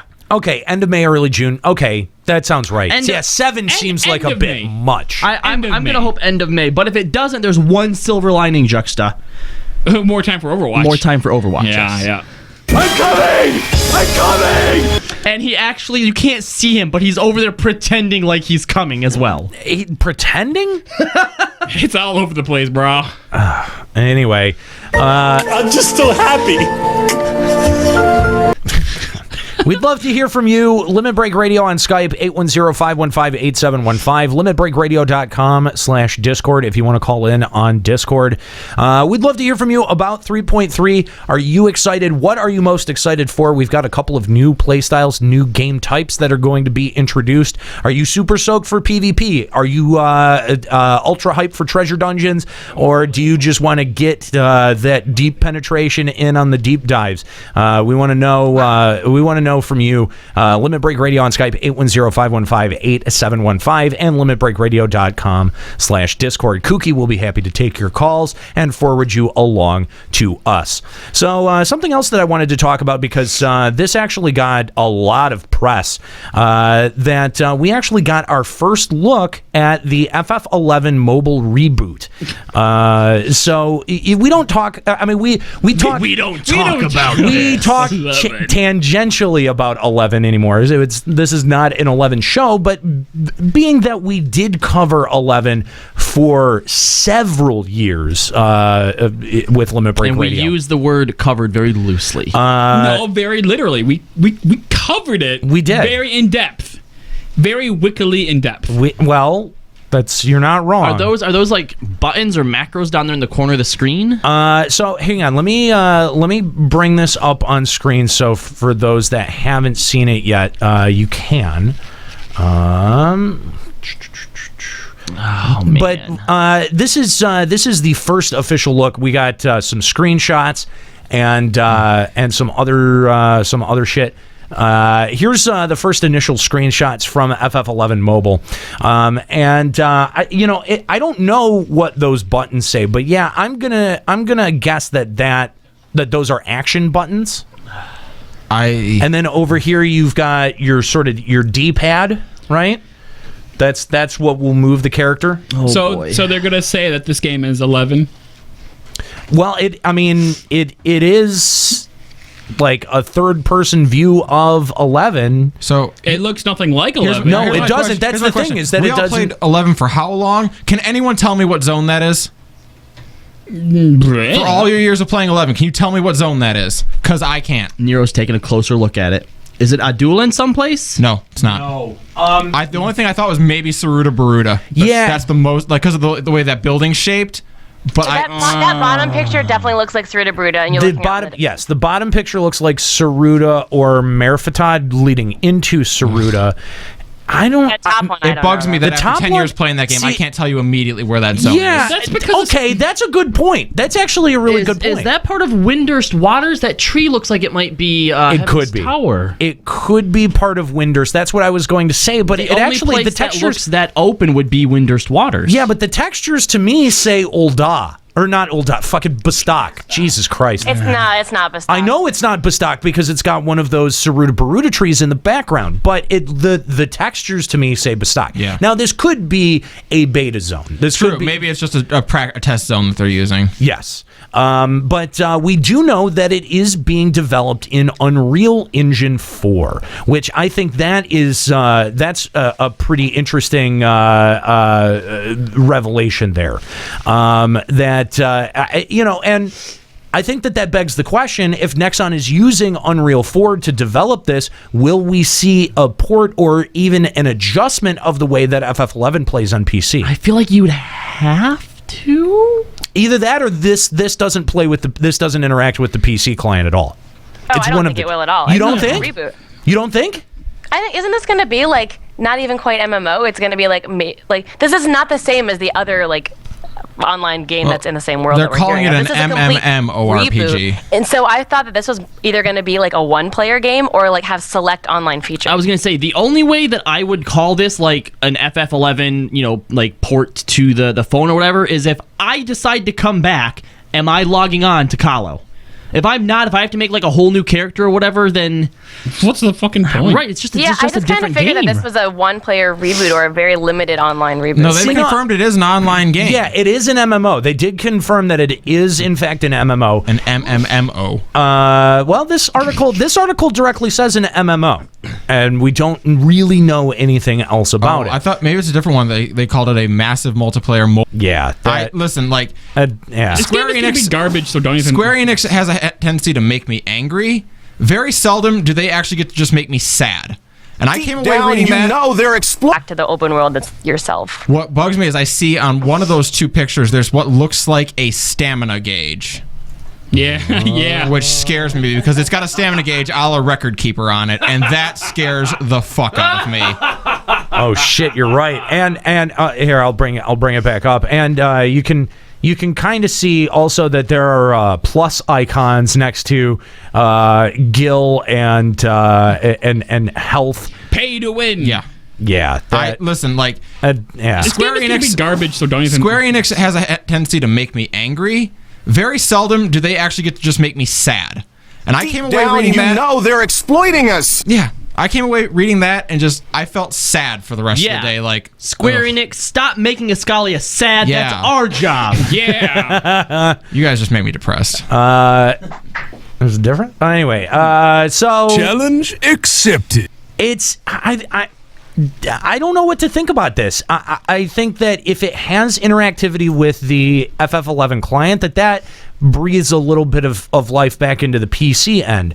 If it's completely disambiguated from everything on the PC client, then it almost feels like, what's the point? There's not much of an audience left that wants to keep exploring Vana'diel, so what would be the point of not having it interact? I think that if Square Enix can, first of all, if Square Enix can pull off having a game that interacts both on mobile and on PC in some kind of meaningful fashion, that's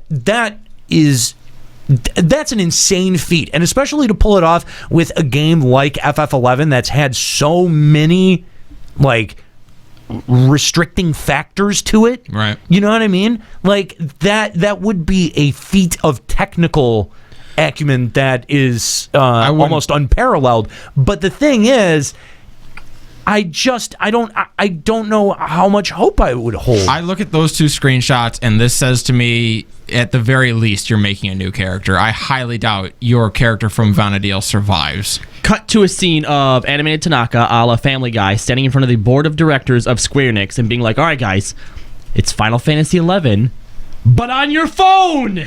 But what would honestly be the point of making an isolated MMO that is set in Vana'diel that has literally no connectivity with the PC client? Well, if there is some type of play to win, then it could just be a quick cash grab. I mean, how many people nostalgic for Final Fantasy XI? Wait, hang on. That's the thing, is that there are not FF11 had like 500,000 people playing it total. Like, that was not a very big game. That did not really even register in terms of MMO populations. It was a very small game. I mean, they made their money off of it, and it had a good initial release.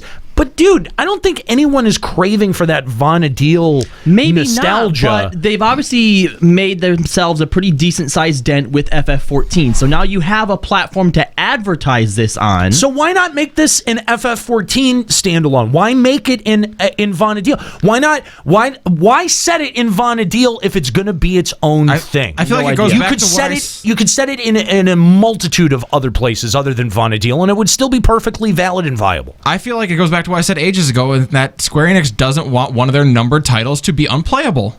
They don't want that. Yeah, but dude, you can just leave the PC client up in a single server. I mean, shit, dude, we still see.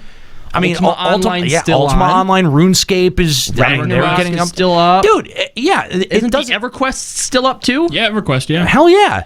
I mean, it doesn't actually cost that much to consolidate servers like that and keep a single machine running or a cluster of machines running your game. You go to tour the FF14 studios. There's like a dank closet with cobwebs. What's in there? That's the last living Final Fantasy XI server.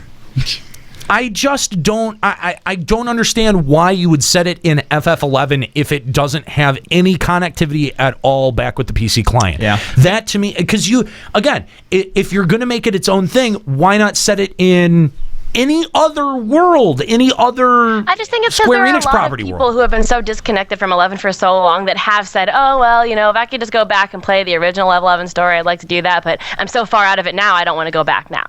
So I think it's are there that many people that are saying that though? I don't think that there are. I truthfully do not think that there are. I mean, you look back at Vana'diel, it was a very good world with a good amount of lore to it. We're saying this as hardcore FF11. We loved FF11. I'm saying that someone who picked it up for like 3 months, played it a little bit, and then moved the fuck on to WoW, they're not going to give a shit about whether or not this is a mobile game or not. No. They're not going to care. But how many people who like 14 now might give it a try? There are actually quite a few people playing 14 that have never touched a Final Fantasy game and some before. of them would say, and it's too late to go back and play 11 now. Then again, why not set it in Eorzea? Because they want to remake 11 for the people who never got to play 11. It's really, really hard now at this point, say someone who plays 14 who's never played 11, to just start a character on 11 and get the game experience. You can't do that. So they're rebooting it in a way where you can do that. Not that I think this is going to be giving you their game experience either, but I just don't. It's going to give you the 11 MMO experience, and it won't be like a freaking just steamroll. No, but if I'm Square Enix and I'm considering making and putting a ton of development time into a game that's going to be released on a mobile platform, I want to choose, and if I'm going to attach it to an IP, I want to attach it to the most successful IP that I possibly can. Not an MMO from the early 2000s that had 500,000 subscribers and ultimately was dwarfed and overshadowed by World of Warcraft. I don't think that there's many people who are sitting around pining like, oh, I missed out on FF11. I wish that I could. They say it in the abstract, but they don't really fucking mean it. That's not something that someone actually genuinely means, because if they meant it, they would pick up FF11 and they'd start playing it now. Not really, because you don't really get the entire thing. Like, what's going to happen is okay, I can't do any of the story all by myself, guys. So you're going to get your high-level friend, or maybe nobody ever, and quit the game because you're so frustrated. And you know what? That's the true MMO experience for you, and that's not the same. They're not putting tons of effort and development time into. Nexon is. Okay, maybe I see. That's what I'm wondering. They're paying Nexon. How much money is actually going into this? Because that's always been the draw of mobile games where you can pay to play, is people will pay the fuck out of this. It's the same thing with Blade and Soul. Shitty ass game. Don't know if it's still going anymore. Don't care. But guess what? I bet whatever fucking company that was made a nice dime on it, didn't they? Yes. even though they paid who knows out the ass to these streamers to play it. They're probably going to make a pretty decent penny off of this. For all we know, they just sold the rights to do this to Nexon. They're like, fuck it, let them do what they want. They can pay us fucking royalties or whatever the fuck it is that they do. CEO of Nexon was a huge 11 fanboy. Here's my doesn't make sense to me. Here's the only reason why I can think to use the world of 11 is that all of the lore and story is already set in stone, so they don't have to spend any time in development making up a story that's already there for you. Yeah, if they're redoing the 11 story, there is that. You said the only thing about doing it in Eorzea would be would it be canon? Would it be competing with the current still ongoing story? Whereas 11 story is completed. It's a redo of the original game. So it's like basically you say the old game is no more, and this is the new version. I read somewhere that this is going to go up through Chains of Promathia at launch. It sounds like they're probably retooling the battle system in the way that the raids work, so you don't need 75 people at all times on a mobile game in order to proceed. So should we? I also think that another reason they're putting in an 11, and I can't remember who was saying this before. This wasn't my idea. Someone else was saying is that as this is Square Enix and this is Final Fantasy, when this PC servers for 11 finally go down, Square Enix will never say you can no longer play one of my numbered titles. So they're keeping this one around where you can play with less people, you can play more casually, you can play whatever, so that you can still play the game. Maybe we're looking at this the wrong way. Maybe what we should be looking at this as is this is like the remastered version. They just came out with another version of 9. They've done it with everything else. This is kind of like that. Yeah, like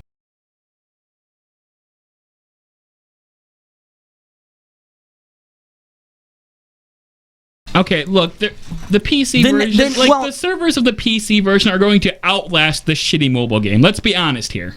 That's what I'm thinking. Probably. Is that? No, I don't think so. But at the same, hang on though. But at the same time, this is a game that's being developed in the Unreal 4 engine. Why not just port it to PC as well?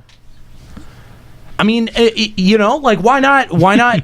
Because it'll play the Final Fantasy 11 phone version on your computer. Hold on, because there's no reason for them to cry PS2 limitations anymore. Yeah, Galaxy 7 limitations. They ended support for PS2 and for Xbox.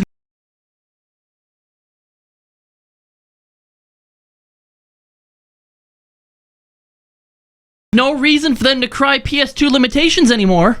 Yeah. Galaxy 7 limitations. They ended support for PS2 and for Xbox, didn't they? Could they? Yep. Oh yeah. Yes, they did. Could they conceivably shut down the PC servers as they exist now and replace it with this version of FF11? If you can update your character there, so you're not losing your progress, maybe. But if people lose all their progress, you might as well be killing the game. Well, no, because this game when it launches, it's only going to have up through Chains of Promathia. How could you possibly bring your dueling character in? You said that. I haven't said that, or I haven't seen that as a part of any of the. Yeah, that is alleged. Yeah, that we don't know what is going to be there. It's a complete fucking mystery. This isn't going to have a subscription model, right? We don't know. So I don't think it will. I think it's going to be a mobile online, and it's going to have some online features, and it's going to require you can pay microtransactions, and I think it will outlast the PC version because eventually people will stop paying subscriptions and the PC servers will get shut down. And this, however, will be a casual pick up and play whenever you want with 2 friends. You don't need 75 people to go do a raid, and it'll be great. And so I think this is their answer to when the PC servers go down, how can people still play a numbered FF title? This is the answer. But why not? And again, but why not just also put it on the PC as well? Especially if you're making it in Unreal 4. I don't know about that. That's a good question. Because then you actually have to tune the game to be fun on a PC. Because, it's not like it can't happen. Kahlo, you're playing through FF9 right now. That's technically the mobile version of the game that's been upconverted and ported to PC. I fucking love it. And yeah. I have no complaints with it whatsoever. There's one thing I would change, and that's the spacing between the names on the UI for battles, but that's not a big fucking deal. It's basically a port with minor altercations. This is a completely different game. All right, this is as far as the control the control scheme goes, anyway. Well,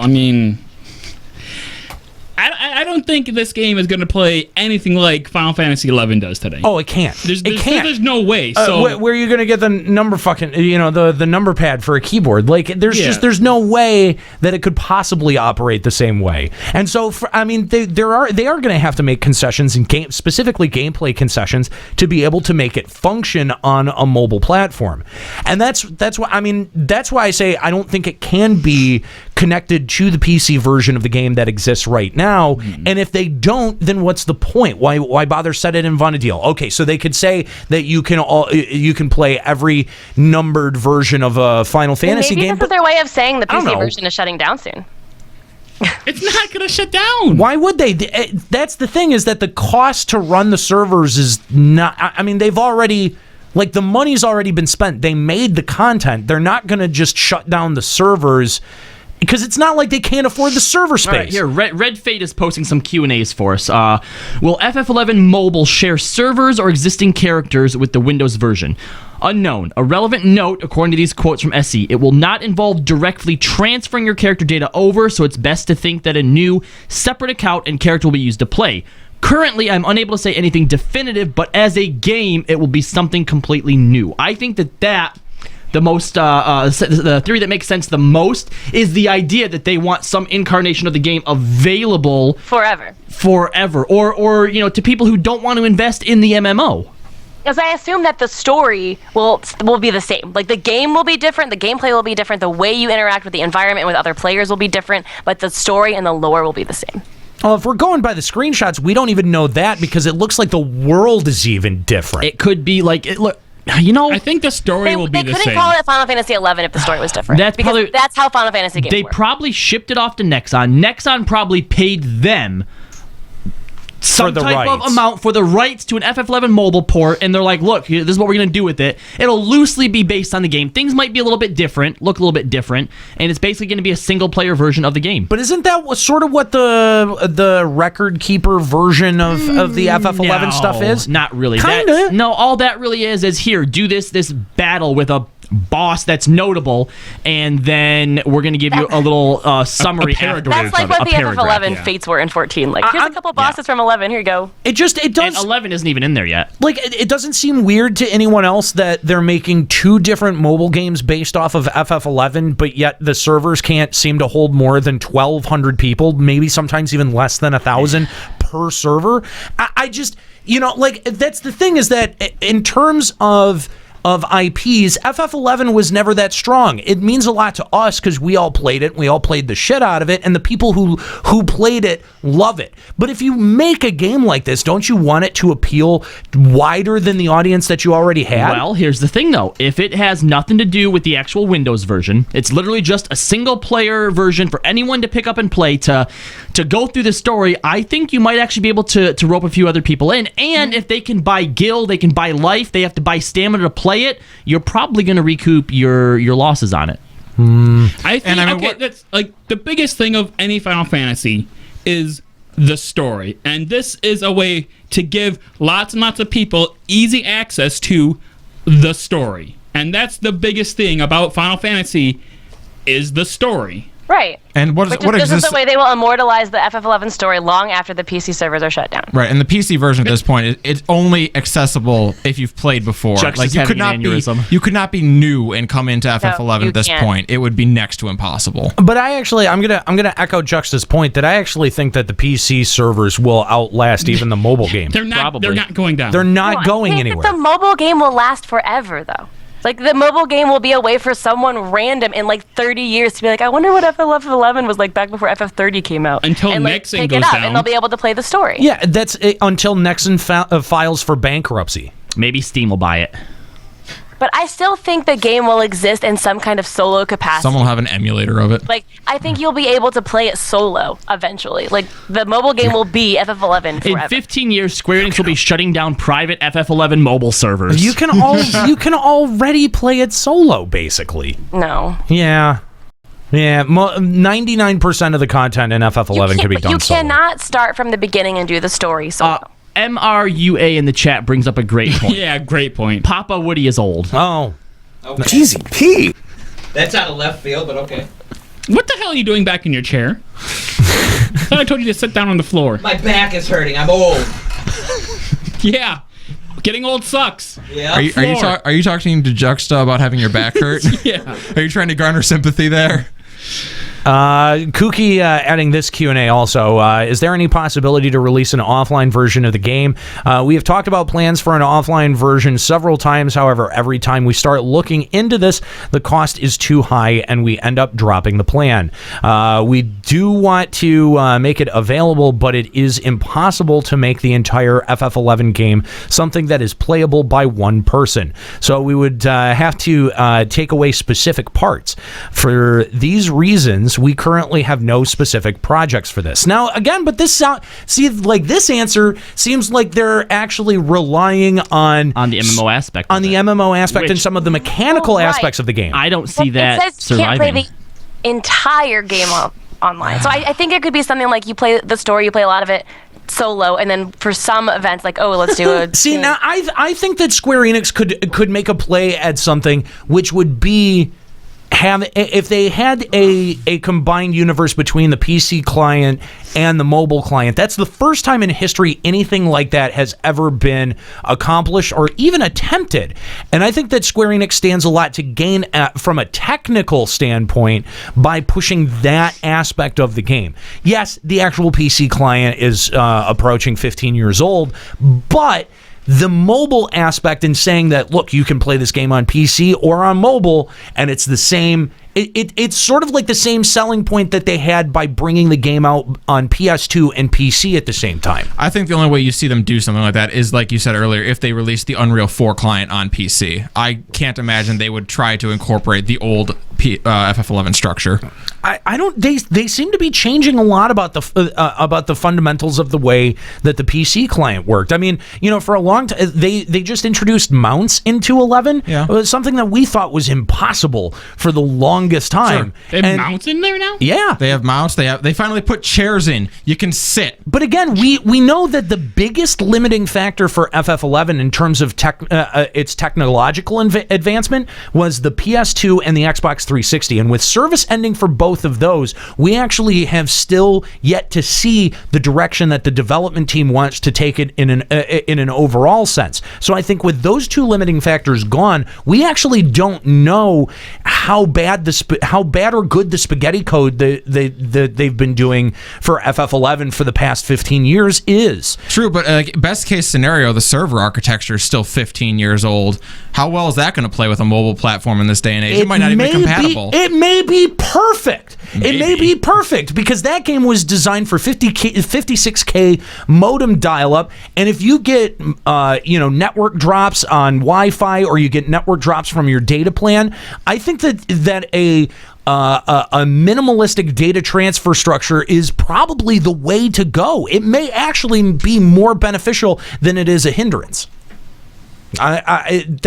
We just don't know. We don't know enough about it to really say for sure. But I think that's a possibility, and especially with the two console services ending, yes, we're really going to start, I think, seeing some new stuff in the world of FF11, and I think that's going to be interesting. I think that this is just an April Fool's thing that got way out of hand. Square Enix is on the phone to Nexon. That was supposed to be a joke. Shut it down. Stop work.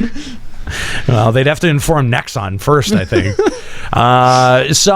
Anyway, if you'd like to sound off about the FF11 remake, let us know what you think. Call us Limit Break Radio on Skype, 810-515-8715, or limitbreakradio.com/Discord. So we have reached the finale of the FFFL. Yep.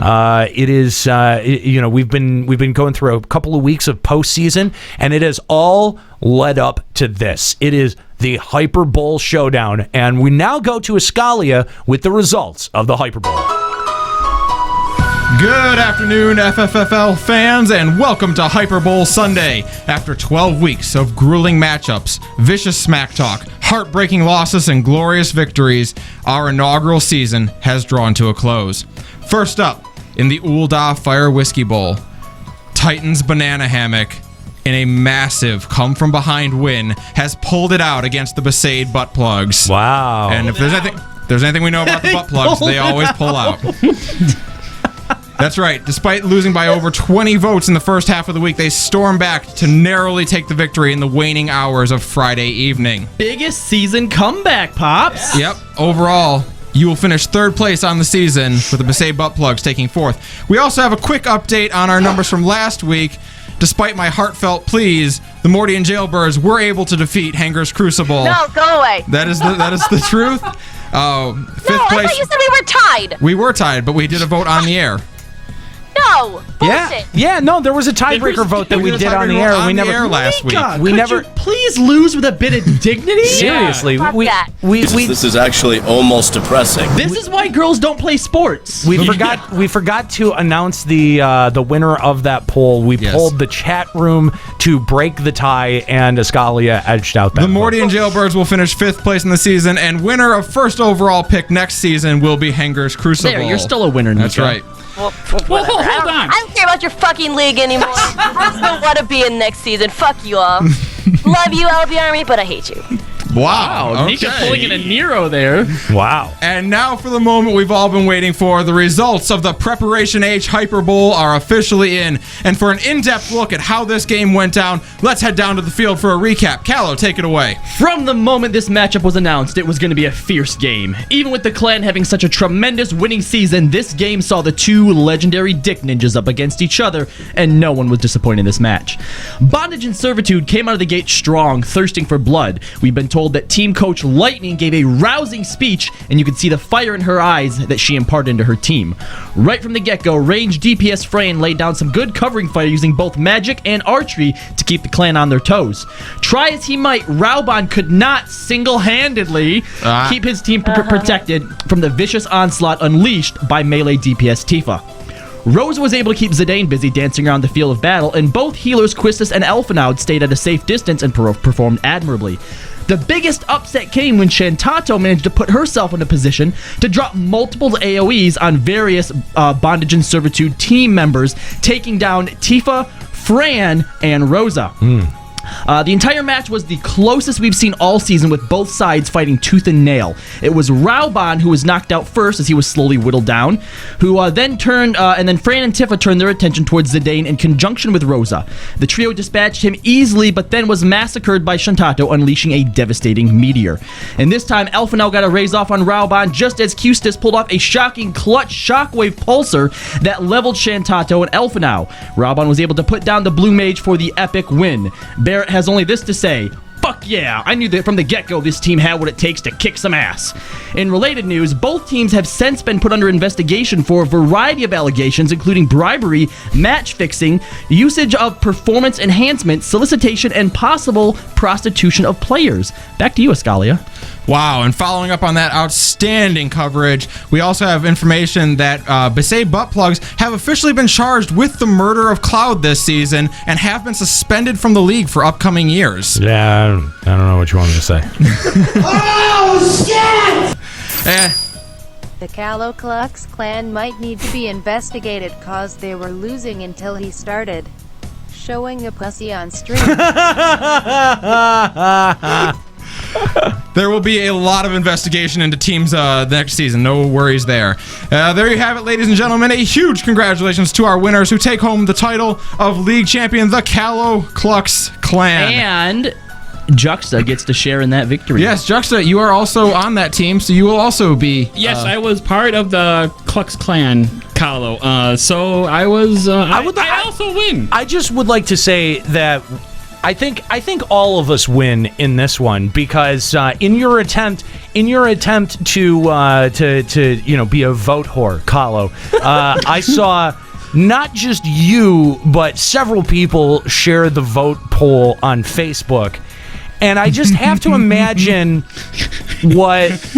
Once the voting was done, I deleted that post. I have to imagine that there has to be questions from, like, your mom about, like, what's the Callow Klux Klan? Nope, nobody asked any questions. I deleted it so quickly afterwards.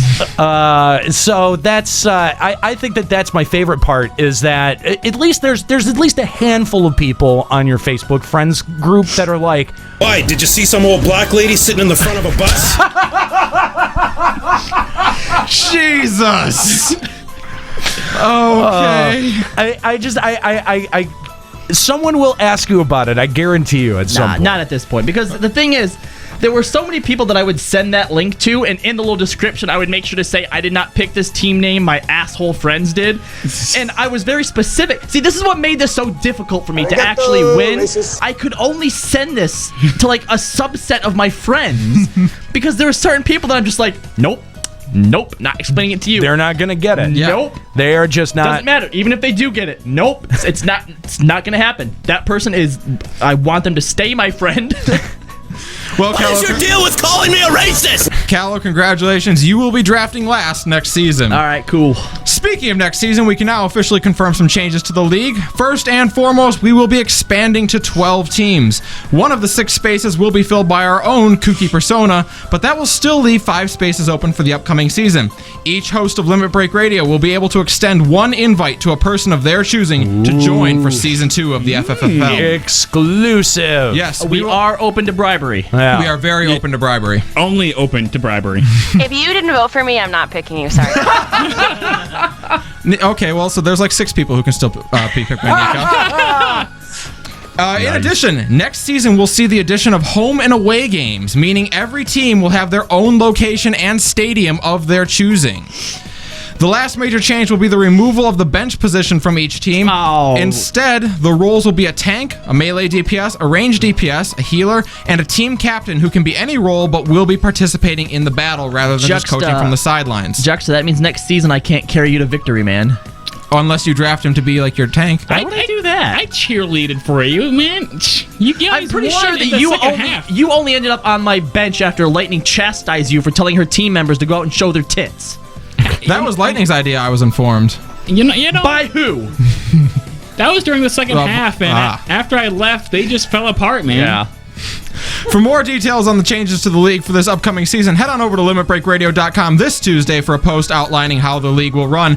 And that, ladies and gentlemen, is what's going on in the FFFL. Thank you all so much for your participation. We'll see you all in Season 2. There we go. And that brings the FFFL to a close. Thank you guys for your voting and for checking out the matchups over at limitbreakradio.com. This has been a kind of a fun bit and experiment that we've been trying, and we've gotten a lot of really great feedback on it. There are some people who really love this bet. None of this was funny at all. So many people beg to differ. We're looking forward to having those enthusiastic members try to become a part of the FFFL and manage a team in the upcoming season 2. In case I wasn't paying attention to what he was saying, but in case Escalia wasn't clear on it, each one of us hosts is going to pick a new person to come into the league. He was. We've also and we said we were open to bribery. We've also mentioned too, throwing on the idea that next time we might actually get like a trophy made. Yes, there will be a trophy for the winner of next so season. Whoever wins it, whether it be a host or a listener that we bring into the league, you will get that trophy to proudly display somewhere. That's right, and we're gonna get that trophy and put the Kalo Klux Klan on. Oh, really? On the placard. I get one? Yeah. Yes. Yeah. I'm not going to any trophy store and tell them to put Kalo Klux Klan on the front of it. We have to figure out like what to call the trophy. So, I mean, we do. That was like, because in the league, which is one of my favorite TV shows, they've got the Shiva. Which you have like the Stanley Cup in RL and stuff. Yeah, and then for the losers, they've got the Sacco.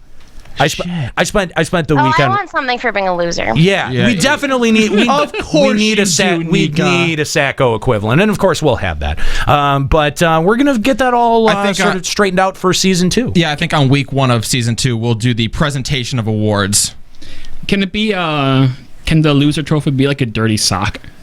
I think we should make it related to Final Fantasy, since this is a Final Fantasy league. A fantasy sock. We could mount the Spoonie Bard Award. I got it. A dirty Subligar. I fucking got it. All right. So the trophy to the winner should be the Minfilia, right? And the trophy to the loser should be the Haurchefant. Aww. I'd want to lose every time though, because I like Haurchefant way more. Well, you'll probably win a lot. Well, you got a good track record. We'll call it the biggest plot hole. I think we should just get a placard and put a dildo on it and spray paint it.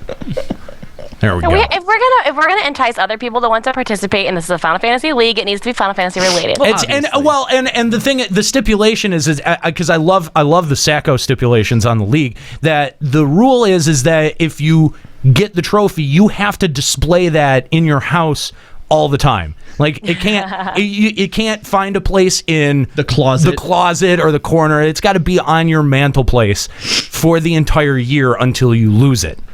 We're gonna come up with a whole bunch of fun stuff. If you'd like to get involved, check limitbreakradio.com this Tuesday. If you want to be in the league, you better get a hold of the host that you think you have the best chance with. Start bribing. That's right. Let's check out some emails. This first email, Kahlo, do you want to take our first email? Because our first email's from Raggins, and I know that you said that you wanted to read that. Yes, except now your tablet does this every time. Why do you even bother? Fucking freezes living.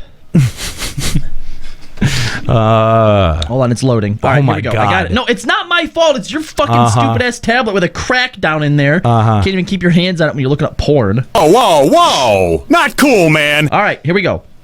All right, so I gotta get into my French accent here. Jeez. What the hell is wrong with you? Oui, bonjour. I'd like to congratulate LBR for being most discussed topic on the Blue Gato Forum for April 2016. Why? You sound like a caveman. Isn't that what the French sound like? No.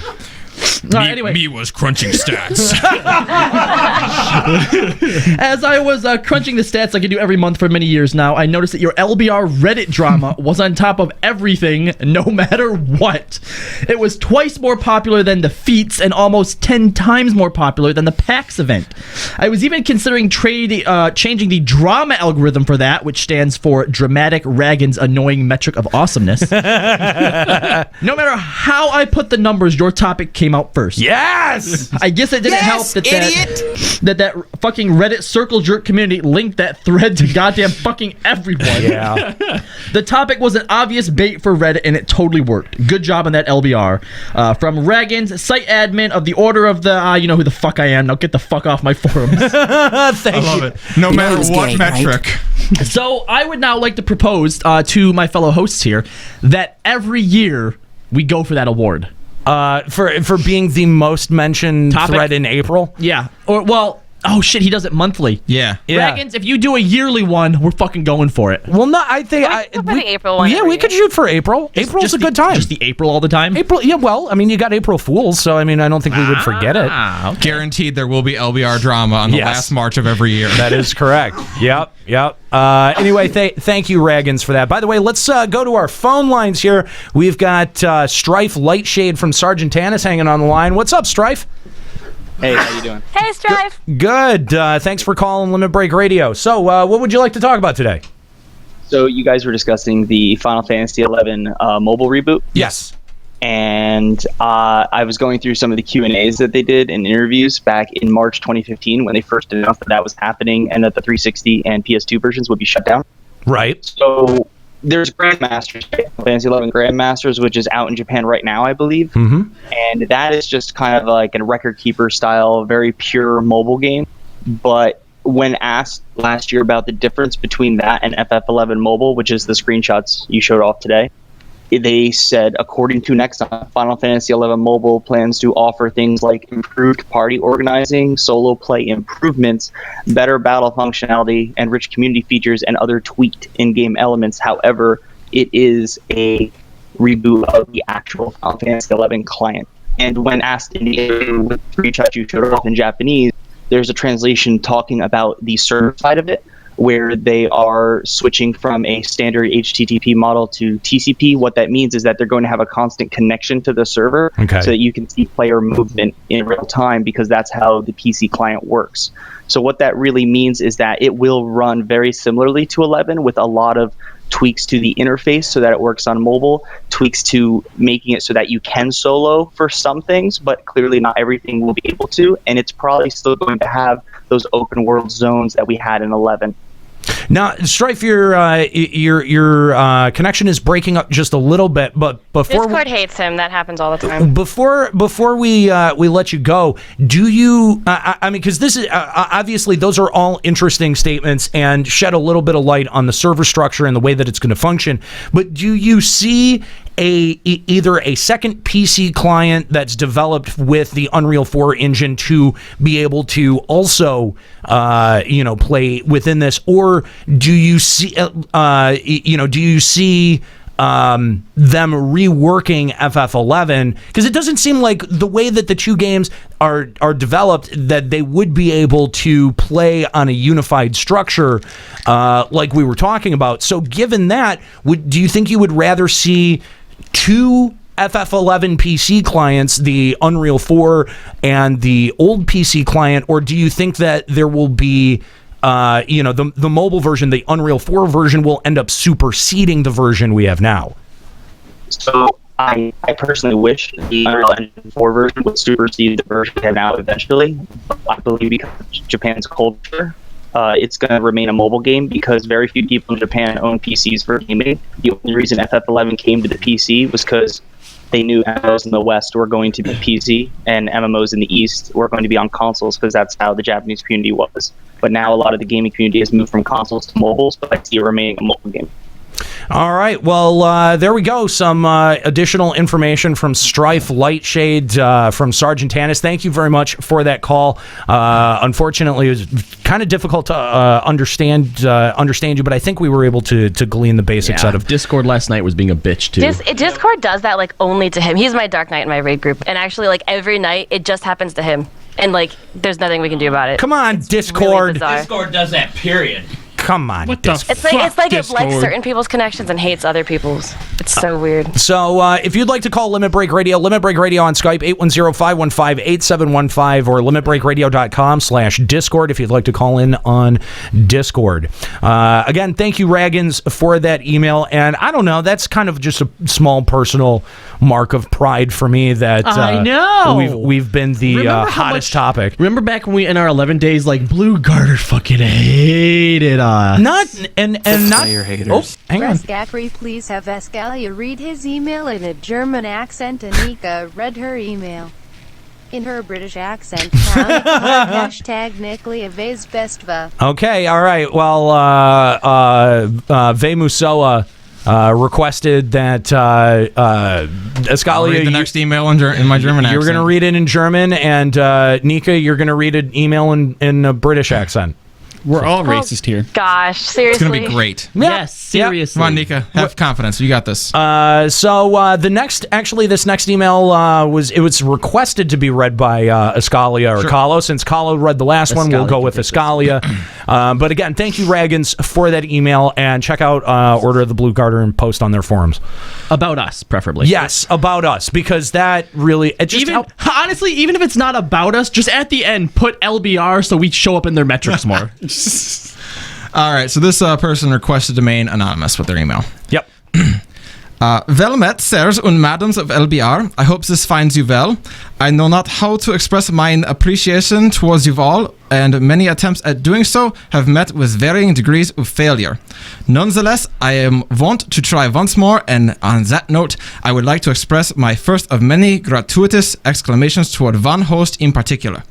Truth be told, you were someone I had glossed over, the one person I had no particular opinion on when I first started listening to LBR. Over time, I managed to get to know you better and had been pleasantly surprised to find and call you a friend. Thank you, Escalia. Thank you for existing. I just love the number 6 for no reason. Okay, you wrote this yourself. Yeah, come on. All right, can we move on? Thank you for existing. I promise you, if I had written this myself, I would have specifically requested Kahlo to read it. Did you? Yeah. Why did you request yourself to read it? That's a confusing move right there. Thank you because Kahlo wouldn't have read it. That's why. Not necessarily, because they thank me in the next section here. Next. I think that's how we know it wasn't him. Next. Confidence is key with regards to your appeal, and many a night has been spent until the conception of your very own show. Mine experience with LBR has been glazed with the ease of transition from lurker to semi-active participant in the chat, and for that I have you to thank, Kahlo.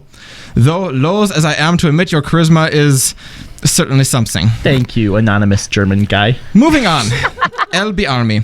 Those are some I've had the particular pleasure of making your acquaintance. I consider you a family away from my own regardless, and I would never forget the exhilaration and ease I felt for the first time I dared step out of my circle and brought within your ranks. Thank you so much for making me feel as if I belonged. And to you. And to you, LBR, thank you for nurturing place full of, albeit rather misconstrued, humor and love. I am admittedly in a rough patch in my life right now, which is why I choose to hide behind a veil of anonymity. I merely wish to express just how much LBR and its growing community has helped me through my many a tough time, whilst making sure I garner no sympathy for my plight. There will probably be some who will deduce who I am from this humble letter, and if so, pray, do not look at me so.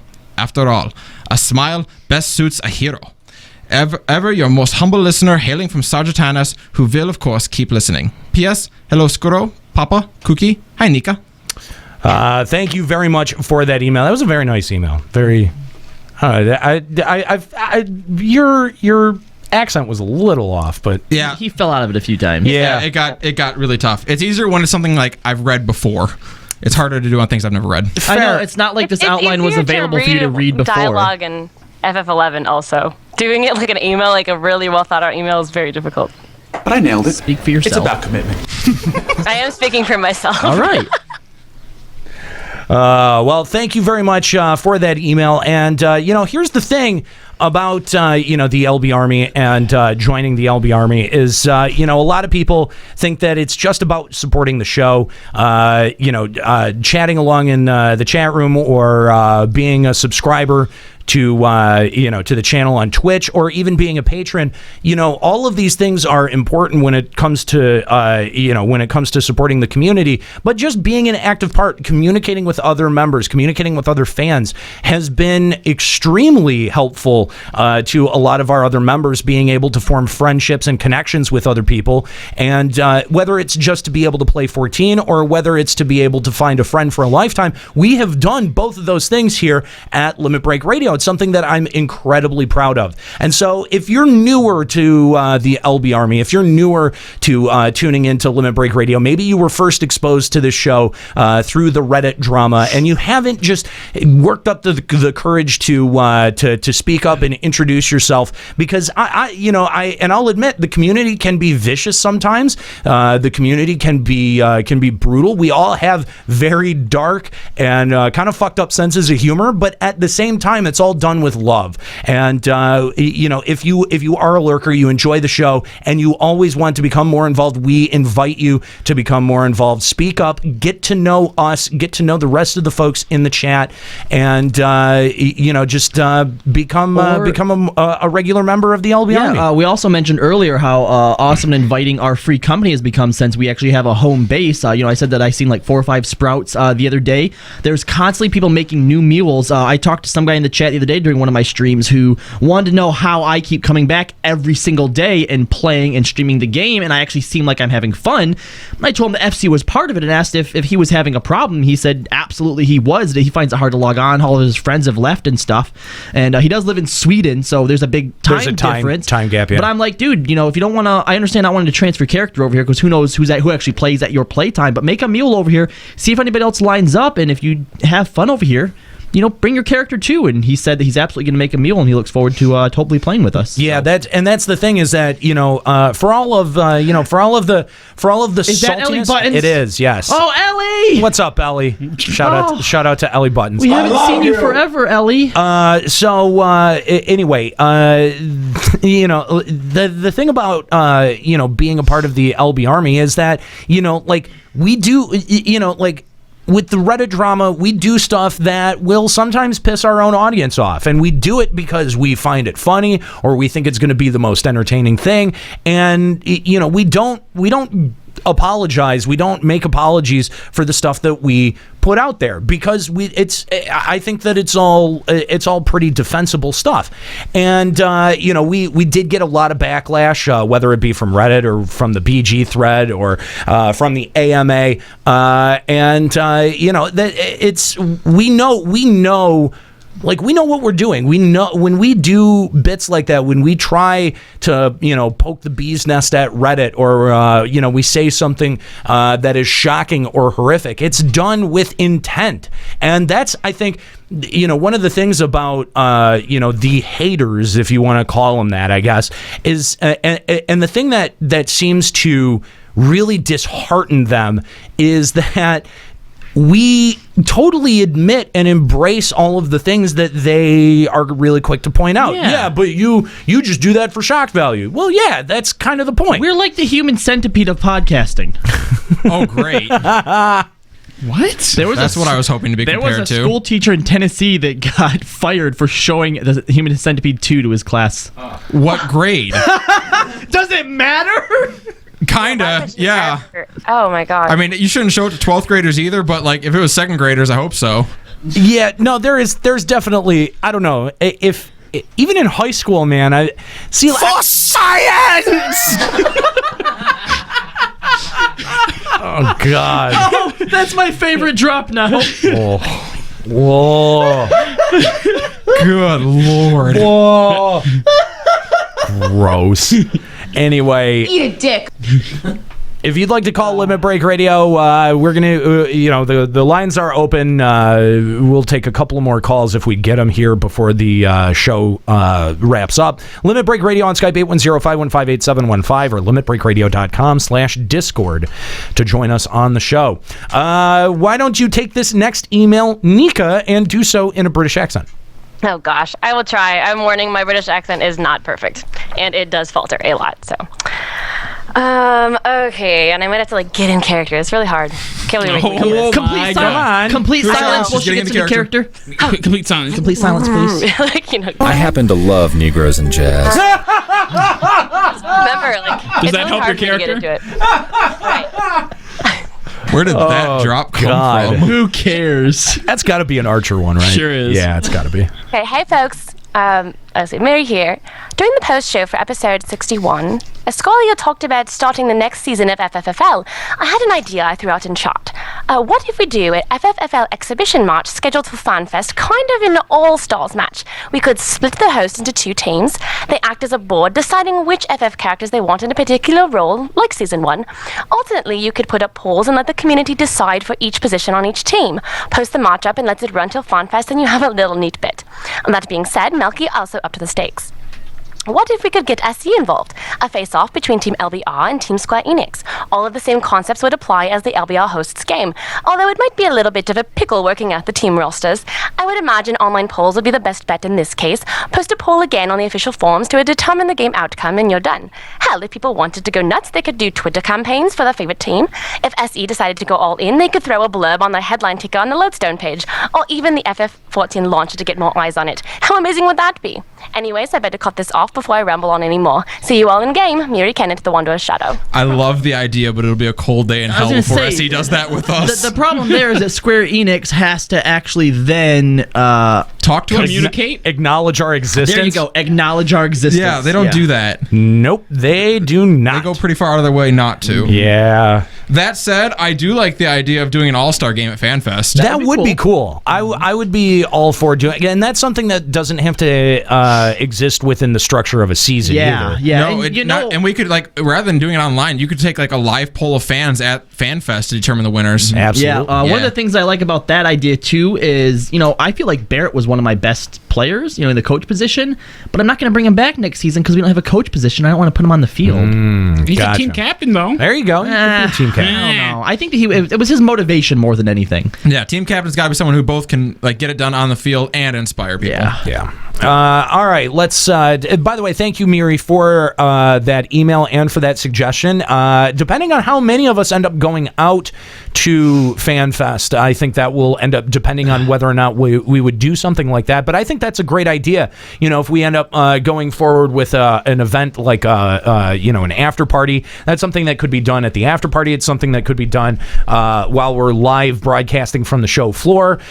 So we really like the suggestion, and we'll definitely take that to heart moving forward. So let's time for another one. Yes, let's take this next email here from Ramina Garamond. I've got a big shadow over my head for the last while that I'd like to add to a recurring conversation that's brought up on LBR. Forewarning, this may be more of a rant than anything else. About 3 months ago, I took a break away from the game and have had a hard time coming back because of the way progression in general works. I'm super sad that I don't love this game like I used to, despite how hard I try. My main issue is this, and they've attached a meme picture of the villain from The Incredibles, and says, everyone can be super, and when everyone's super, no one will be. From beating T5, 9, 13 to finishing your Zeta weapon, even to owning a full set of new Alexander Midas Savage gear, the longevity of the accomplishment doesn't last as long as something better that comes out and is easier to get, or the fight is nerfed, belittling the win. I really enjoy your idea of the super gear with low drop rates from high-end raids. That would be something with which could bring me back to the game. I'm not a heavy PvPer, but new gear that's given out for reaching the top of the charts is another good example of what I'm looking for. Basically, I want an e-penis that doesn't shrink over time. Don't we all? Yeah. Don't we all? I'll be watching to see what kind of rewards come out of the Palace of the Dead, and I'm hoping that will convince me to come back. They have another good opportunity to incentivize people with rewards, so I'm hoping that this will turn out to be better than the Diadem. Sincerely, Ramina Garamond of Gilgamesh, and I don't know. Remina, I guess is how it's... P.S. It's pronounced Remina, I love not this. Remina. You may want to add that at the beginning and not as a P.S. Just saying. Mind blown. Just saying. Just so you know. But I think that emailer brings up a really good point about that, just because I have this horror vision in my head that we're going to be at FanFest or something like that, and we're going to get this announcement that 4.0 is going to follow the same gear structure as 3.0 did, and if that announcement comes out, I don't know. I would lose my mind. I think it's going to be a big disappointment. If it's going to follow the exact same... I think Square Enix knows that they can't do it. They know that they can't do that. Do they? God damn it. Fuck you. I mean, the drop-off in players and subs has been objective. Yes. It's measurable. The community sentiment has dropped off. That is measurable. Yeah, but that's just because people aren't tuned into dragons. No, that's not. If we go to Alamigo, if Square that'll Enix, be more popular. if Square Enix is lying to themselves on that level, then we're fucked long term. It doesn't matter what we do. It doesn't matter what we do. It doesn't matter what they do. This game is just fucked for the long term. It doesn't matter who you do. But I think that they're smarter than that. Paunica Hard Nicalia, best hosts ever. Breskakri PS, I'm still waiting for Limit Breaking Feather Hildebrand. Oh, Limit Breaking Theater Hildebrand. Are you guys going to do that? Yeah, I think we're going to do that. Nika, are we still on to do that? Oh, yeah. I forgot about that. Yeah, sure. Okay. Yes, that's going to happen. Yeah, sure. Yes. Okay. I'm going to say yes, too, just because I don't even know what we're talking about. Kyle, but yes. what do you think? Fuck no. Oh. You're the theater person here. I don't give a shit. I'm also the champion of the first season of the FFFL, so I can't be seen hanging out with you plebs. There was nothing in the contract that said that whoever wins gets to make rules like this. Sorry. No, but there's a thing called free will, Nika. All right? Outside of your classroom, we don't have to do what you say. We don't need your education. No one. Queer. Okay. Is that Lady Gaga too? No. Far from it. God. I hate that song because I have to listen to it like 3 times a day at work. Where the fuck do you work? Strip club? At any retail outlet ever that listens to that station. It is played a lot on the radio. Yes, it is. Anyway, all right. Well, thank you very much for that email, Remina. Not there you go. Ramina. Not Remina, thank you very much for that. We've got some older emails that we should probably. When's the last time we actually got to crack into some emails? I know, right? Let's do it. It has been a while. So, who wants to read this one from Mesmerized Monk? Okay, I do. All right. Mesmerized Monk here from the Excalibur server. No, I do not main Monk. This has been my online gaming tag for years. That's confusing. It's just like Jenkins McNinja, who's a paladin. Please, Callow, Bible thumpin', holy love pound your color flirt. Okay. Wait, what? I don't know what that means. But Please, Hollow, what? What do we miss? It said like Bible thump them or something. No. Well, those are the icons. Yeah, those are the emotes. Okay. Oh, I think that's please do Hildebrand. Yeah, he wants to do that with us. Oh, okay, I get it. Yeah, the delay on that was a little weird. I'd like to share how I found you guys really quick and how context means everything. I had been listening to Mr. Happy's podcast for a while during the lull for patch 3.1. I was getting pretty bored with his podcast and FF14 itself. Then on this awesome day, Mr. Happy mentioned LBR and the caller Arthas. I had no fucking idea what he was talking about. Shout out to Arthas, by the way, who Arthars, who hosted us right before we went live, like as we were going live. Huge shout out to Arthars. So I went on a quest and Googled this LBR and started listening to episode 37 before Arthur's call was even taken. I was lost again. What the fuck are these guys talking about? Hosts kept mentioning the last episode, so I stopped. Started listening to episode 36. Listening from the beginning, I was hooked from the opening of the show to the bitter end with Nika Seven's email. Oh, yes, the legend. Yeah, that was pretty legendary. Everything fell in place after I finished episode 37 and finished Mr. Happy's episode. My interest in everything FF14 related was on fire again, and I listened to every FF14 episode LBR had to offer. Nice. You're welcome, Square Enix. Nice. That's a long listen. We saved a sub for you. Also, I'd like to just say, do your goddamn research on shit before you open your mouth about something. Wow. Okay, is that to people who don't like us or to us? Because that could be either. I just came here to talk about foreskin. I read a lot of posts on the most recent Reddit drama thread, and most of them were ignorant asshats. Keyboard warriors, or how I like to refer to them as weekend warriors, where they make doing DF horrible on the weekends in my experience. Yes, what Aniro said was out of line, but it was a joke. If you couldn't grasp this, then you were never a true listener of the show, in my opinion. But of course, I'm wrong because I don't agree with them. Though I may not be vocal in chat, I am there. Supporting LBR, FEC, and Refresh 100% on my own level, Patreon and Twitch. Which I'd known about you guys in the 11 years I played Final Fantasy XI. Well, maybe. Thank you for all you do. Yes, even you too, Escalia and LB Army. P.S. Hope this isn't too long to read on the show. No, thank you very much, Mesmerized Monk. We really appreciate that. And we appreciate your support over at Patreon. So if you guys go over to patreon.com/Limit Break Radio, you can help support Limit Break Radio. A lot of our longtime listeners have made the jump to supporting Limit Break Radio. And it doesn't take much. It takes $1, maybe $5 a month. We've got a lot of different ways that... different levels that you can support at and also get something out of it. We've got some physical rewards that we give to people who give on Patreon. Just a note, our t-shirts are going to be sent out this week. Or maybe not, no, we're going to be getting them this week. They're going to be sent out next week. So shirts will be going out shortly. Thank you guys for being extremely communicative with your shirt sizes. That made that process very, very easy. And so we want to invite newer listeners that maybe picked up the show at at the Reddit drama, or maybe have just stumbled across the show for the first time today. Head on over to patreon.com/Limit Break Radio and consider supporting the show. Even just $1 a month over there gets you access to our bonus content. And because of a sizable gift, it looks like that may actually break us into the point of podcasting the post show. We're sort of waiting for the details of that to go through. Yeah. But it looks like the post show is going to be a fully supported and podcasted show moving forward. So we'd like to congratulate Kooky and Pops for on their new show, and we'd like to encourage anyone else listening, maybe for the first time. Maybe you've been listening for a couple of weeks, but if you like the show, if you get any enjoyment out of it, if there's any, you just you spend time with the stream, you spend time with the show, you listen to the podcast. Maybe it's time to help support Limit Break Radio so that we can continue to grow our content.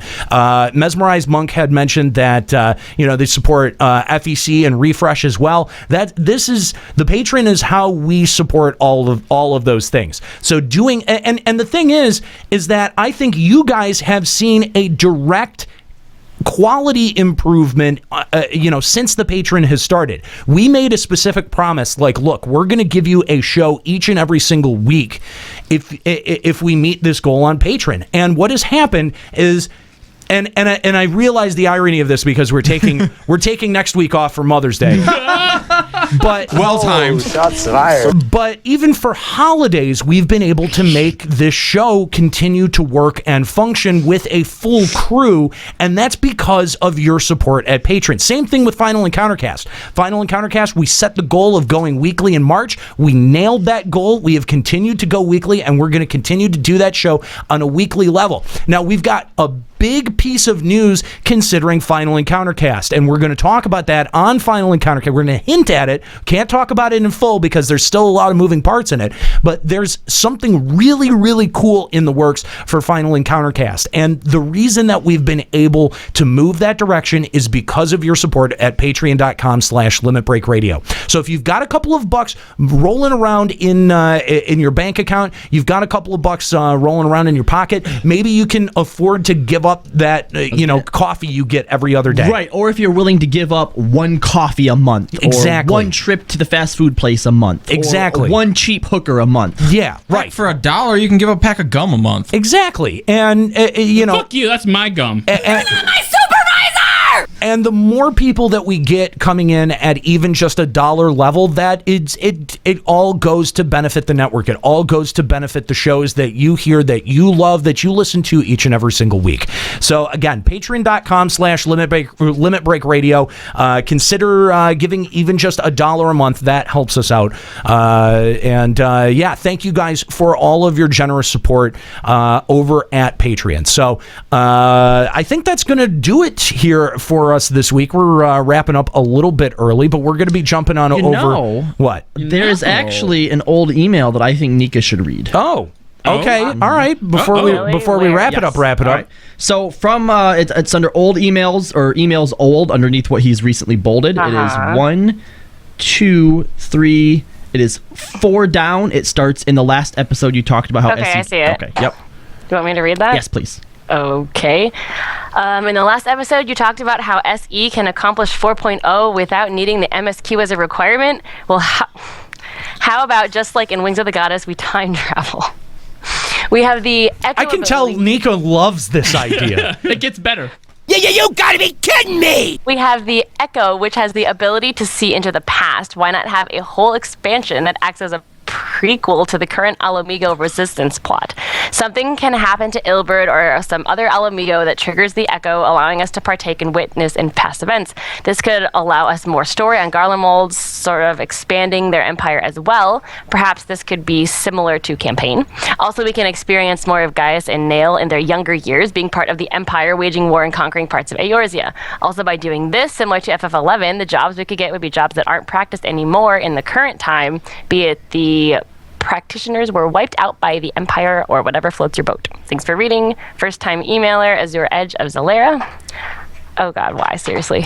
Read it. Read it! P.S. No, I can't read it. You have to read it! Read it! SE needs to do something to make Lords of Verminion played more because currently it's almost as useless as the American school system. Well, yeah, to do it.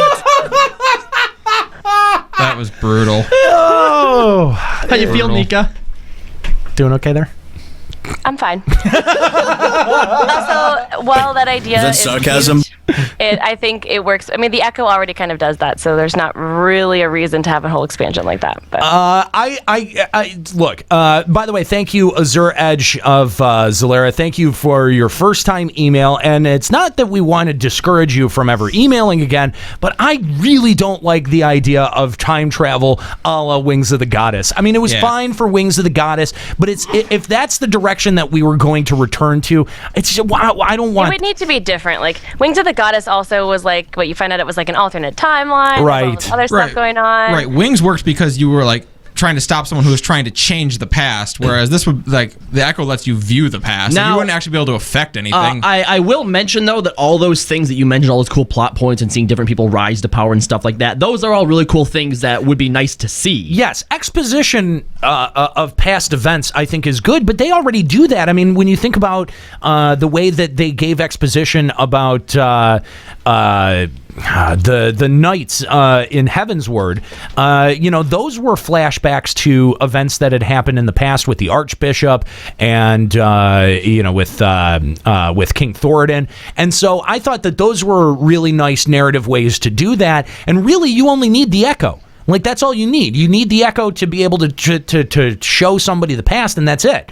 And so having an entire expansion that's set there, I'm not sure that I would be as into that. Yeah, I think enough of this will come with the next expansion anyway. Like, if we do go to Alamigo and we liberate it from Growingwald, like, we will get enough Echo flashbacks to see how it started anyway, that I think a whole expansion set in the past wouldn't... I feel like to play that idea out, we would have to bounce back to the present every so often. I feel like it just... Plus, how do we bring the gear that we obtain back to the present if it's not real? It is real. It's just in the past. It's real. It just got destroyed. So we'd go back, save it, and then bring it back. Same thing when they said, like, jobs that aren't practiced anymore. I think that is a cool idea if somehow we can dig up an ancient job that doesn't exist. Like, maybe samurai is a thing that doesn't exist anymore, but we travel somewhere and we get it and we bring it back with us. That would be kind of cool. But I don't think we need to go to the past to do that. Yeah, no, I agree. I don't think that there's a strong enough narrative reason to have to go to the past. I agree, especially with the point of just samurai not existing anymore. All right, let's read two more emails actually here before we wrap it up. Whoa! I know. It's crazy. So, hey guys, Marty K here. No trolling this time, I promise. First, I'd like to write an FMFFL on behalf of whomever fat-fingered the price of a zoo horn and allowed me to buy it at $350K instead of the $3 million gil. There was zero hesitation on my end to buy it. There shouldn't be. Good scoop for you, buddy. Second, about the Anima Quest, and this is going back a little bit. This email is a little bit old, but yes, this part is dreadfully boring and easy. In the quest text, Geralt not so subtly says that making the weapon hyperconductive is very similar to soul glazing. So I wonder how the cast and audience might feel if we had another light farm style task ahead of us. Spamming the same primal as much as you can in a 2-hour window got really old really fast for me. With this step being so easy, I can't help but wonder what quote-unquote fun awaits us in 3.3. Thank you for all that you're doing, Marty K. of Sergeant Tannis. Thank you very much, Marty K. I don't think we have to worry because based on what they have hinted and what we've seen so far is they're going to be giving us multiple ways to do each step so as not to get burnt out on it. And that's actually the thing that I like about the Anima versus the Zeta. The Zeta was very, very linear in terms of its progression. You had one choice. It set you out with a set of tasks to do, and you did it. And but the nice part about Anima is that there has been, so far, except for the fate grinding step, there has been a way to do that in multiple fashions. And with Zeta, when you were progressing Zeta, that was the only thing you were progressing. But when you're progressing with Anima, you're getting other shit done too, like farming in... Yes. Well, not the Gordius Matters anymore, but, doing Beastman quests, for example. Right. Getting money, getting paid. Right. Or XP. Well, I mean, light farming is technically a multitude of ways of doing it.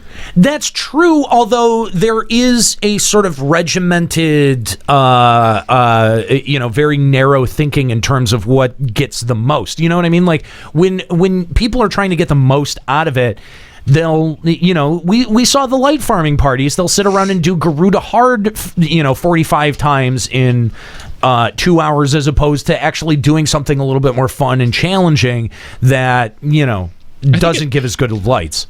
It's probably just because the Super Garuda farm was just so much more effective than anything else. Well, yeah, but the community will do what's most effective, but I think that it exposed a flaw in that system is what my point is. Juxta, you want to take this final email from Mallory Archer on Behemoth?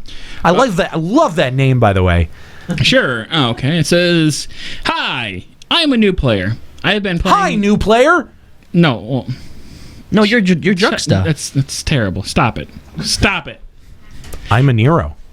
I've been playing Carlo. for just over 3 months now, and I've been doing the challenge Dad log, which jokes has are brought fun. me to the gold saucer. I like Once to call them there, Escalia jokes. I was there. I found this game, quote unquote, called Lords of Verminion. Holy shit! This is the best game ever. Oh wait, no. No, This is garbage game. Oh. Okay, I misread. It's garbage game. I don't understand it. I've checked guides and YouTube for strats, which I've tried to copy, but it seems like my minions never attack the opponent's minions when I try to attack them. They just stand next to the opponent's minions looking retarded while I get wrecked. I can't pass the 7th trial. Should I just stop while I'm ahead, or is this game actually worth learning? No. Yes, it's worth learning. No, it's not. Oh. Also, how about maybe a noob tips segment? Sure, don't play Lords of Verminion. It couldn't be worse than the FFXL or whatever the hell it's called. Ice burn. Jeez, Mallory. Ow. Thanks, guys. Mallory Archer on Behemoth. No wonder they hate the FFFL. Mallory Archer, it's clearly a girl, and girls don't like sports. Oh, that's true. Fair enough. But they do like minions. I like hockey. Anyway, thank you very much. Thank you very much, Mallory, for emailing the show. We did do a show a while back that was sort of like a noob-friendly episode, but I just I don't really know. Like, we did it once. Why would there be a reason to go back and do it again? Yes, the content's still valid. Exactly. Yeah, your low end content is never really going to change. It's all going to be fates and dungeons. Now we have the Hall of the Novice, at least. Well, and that is actually even less of a reason to do it because the game instructs you on what it wants And we have a implicitly. mentor chat. Exactly. There's no reason for LBR to go back and cover something like maybe that. you should go talk to Mog Talk. But Mallory, we want to thank you for the email and for listening to Limit Break Radio. All right, you know what? There's one last email that it's out of the question. I'm sorry. We've got there's just one that we didn't read here, and it's going to bother me if there's just one unread email. Can I read it? Yeah, go for it, Carlo. Read it. Where's it at? It's where's it? No, I'm reading it because it's in front of me. Hey crew, this is Evangeline from the Gilgamesh server. I wrote a letter about around 3.0 talking about the funnel content SE has been doing since 2.0, which had me thinking, is the reason SE keeps making more horizontal content at the leveling process 1 to 60 is because of their mistake in making so little horizontal content at the end game, which resulted in end game players leaving, which leaves only those leveling players 1 to 60 playing, which affects their decision when they make new content outside of the preset mold. Their numbers show more leveling players than endgame players. That was the longest run-on sentence I've ever seen. Huge run-on sentence. With this in mind, how do you feel that SE can break this problem process of leveling, hitting endgame, and then getting bored and leaving the game? Love the podcast. Thanks for reading the letter. Side note, I see why you guys make fun of Fusion X. Don't get me wrong. He's a nice guy, but he tends to talk over people and seems a bit narrow-minded on the subjects, unlike you guys. But you like a Nero? Ice burn on Fusion. Jeez. First kill. You don't like Fusion X because he talks over people, but you like a Nero? That doesn't make a whole lot of sense. We talk over everyone. That's true. But That's a true. Nero is open-minded. That is true. He is. No, he's not. He's not open-minded at all. He always says the same thing over and over again. But he's open-minded. We'll go with open-minded, air quotes. Anyway, thank you, Evangeline from Gilgamesh, for sending in that email. We've talked about this a lot. I think that the biggest thing that they could do is break the eye-level gear structure and allow a fast-forward button for those players who are dedicated enough to either grind out endgame content or grind insane amounts of normal content. And then we're not just talking about like the types of challenges that are associated currently with Anima or even the Zeta steps, but I mean we're talking like double, triple, even 10 times that amount of grind until the The step in the eye level process is deemed where the community is within the progression. Kill 10,000 marmots, and then at that point ease the requirement to something that is Kill 1,000 marmots. Obtainable in that spirit of, in that period of time. So, Callow, I think I like the marmot scale of difficulty. I think that's been my biggest suggestion for ways to adjust the current loot structure to be able to provide people a bigger incentive to keep them raiding and to keep them playing and to keep them grinding far past what we have now. I think from now on, that's what I'm going to use to convey difficulty to people. Is how many marmots would you have to kill in equivalent to that? I really enjoyed back in 2.0 when we had the Garuda scale of time. Like, how many Garudas? How many Garudas? How many Garudas does it take to kill 10,000 marmots? That's right. Yeah. All right, that's going to do it for Limit Break Radio. Thank you guys so much for listening live here at twitch.tv/Limit Break Radio. If this is your first time or you're just stumbling across this show, hit that follow button and come and join us each and every single Sunday, except for next Sunday when all of us are going to be doing the right goddamn thing and visiting our mothers. Do the same fucking thing. Do the same thing. Go. Don't have time to play with myself. Go visit. That was so weird. Go visit your moms. Go enjoy the day with your moms. What if you don't have a mom, Nero? Then find a nice older matronly lady that you can give flowers. Then Nika will be your mom. Even if your mother is passed, you can take flowers to her fucking grave. That's true. Unless she's cremated.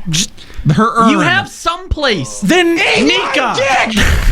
I'm just trying. You're not being sensitive to everyone's feelings. Oh my god. Anyway, no, seriously, go enjoy the day. Be with your family. Tell your moms that we all say hi because we've all met them. Anyway, in case you have two of them, he's being sensitive, Nika. Yeah, he's open-minded. Look at my cultural sensitivity on display. Greatest conversation ever. Seriously, no, go spend time with your moms. Enjoy the weekend. That's what we're going to do. And then make sure that you join us the following Sunday. That's going to be Sunday, May 15th here at twitch.tv/Limit Break Radio for episode number 63. We don't know what we're going to be talking about yet. We're probably, I think on the slate, there's going to be a limit breaking music. And maybe hopefully lots of emails. Send us fucking emails. Yes, send emails, hosts@limitbreakradio.com.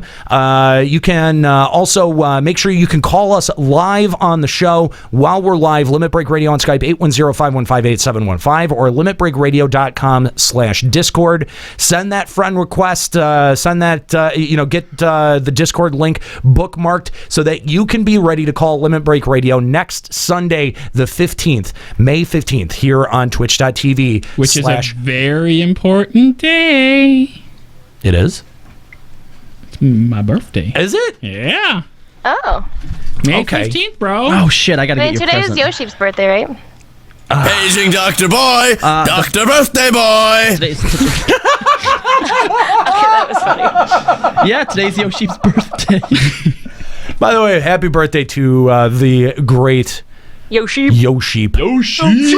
Yes. Do your job! Get back to work! Anyway, no, seriously, happy birthday to Yoshi P. Shout out to everyone listening. Thank you, guys. Thank you to all 234 of you that stuck through the entirety of the program. And, of course, a shout out and thank you to Arthurs, who gave us a nice host there right at the beginning of the program. Thank you, guys, for hanging out and for being a part of the LB Army. I'd also like to thank my crew, Escalia, Kahlo, Juxta, and Nika. We got Papa Woody being our intern and Kooky Persona, Firewall, our number one producer. Thank you guys so much for all you do for Limit Break Radio.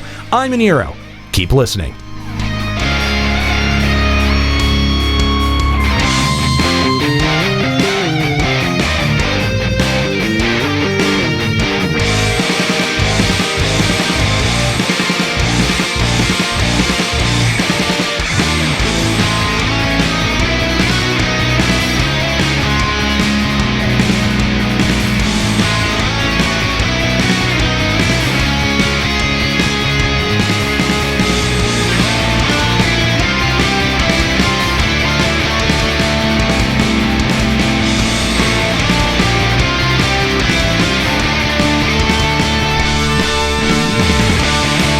Limit Break Radio is a production of LimitBreakRadio.com and Bender Media Productions. Today's episode was produced by Aniro Grigori, Kuki Persona, and Ascalia Ryumasa.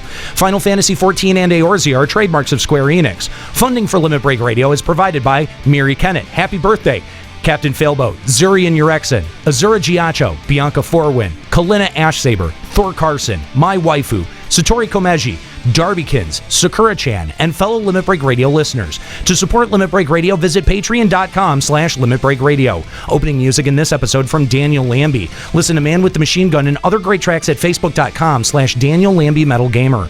Closing music in this episode provided by Husky by the Geek. Listen to this and other great Final Fantasy XIV and video game rock covers and original music at facebook.com/Husky by the Geek. In-game graphics for Limit Break Radio's Twitch stream are provided by Diamond Multimedia. Check out their line of AMD graphics cards and other hardware at diamondmm.com. Limit Break Radio and its hosts are solely responsible for its content.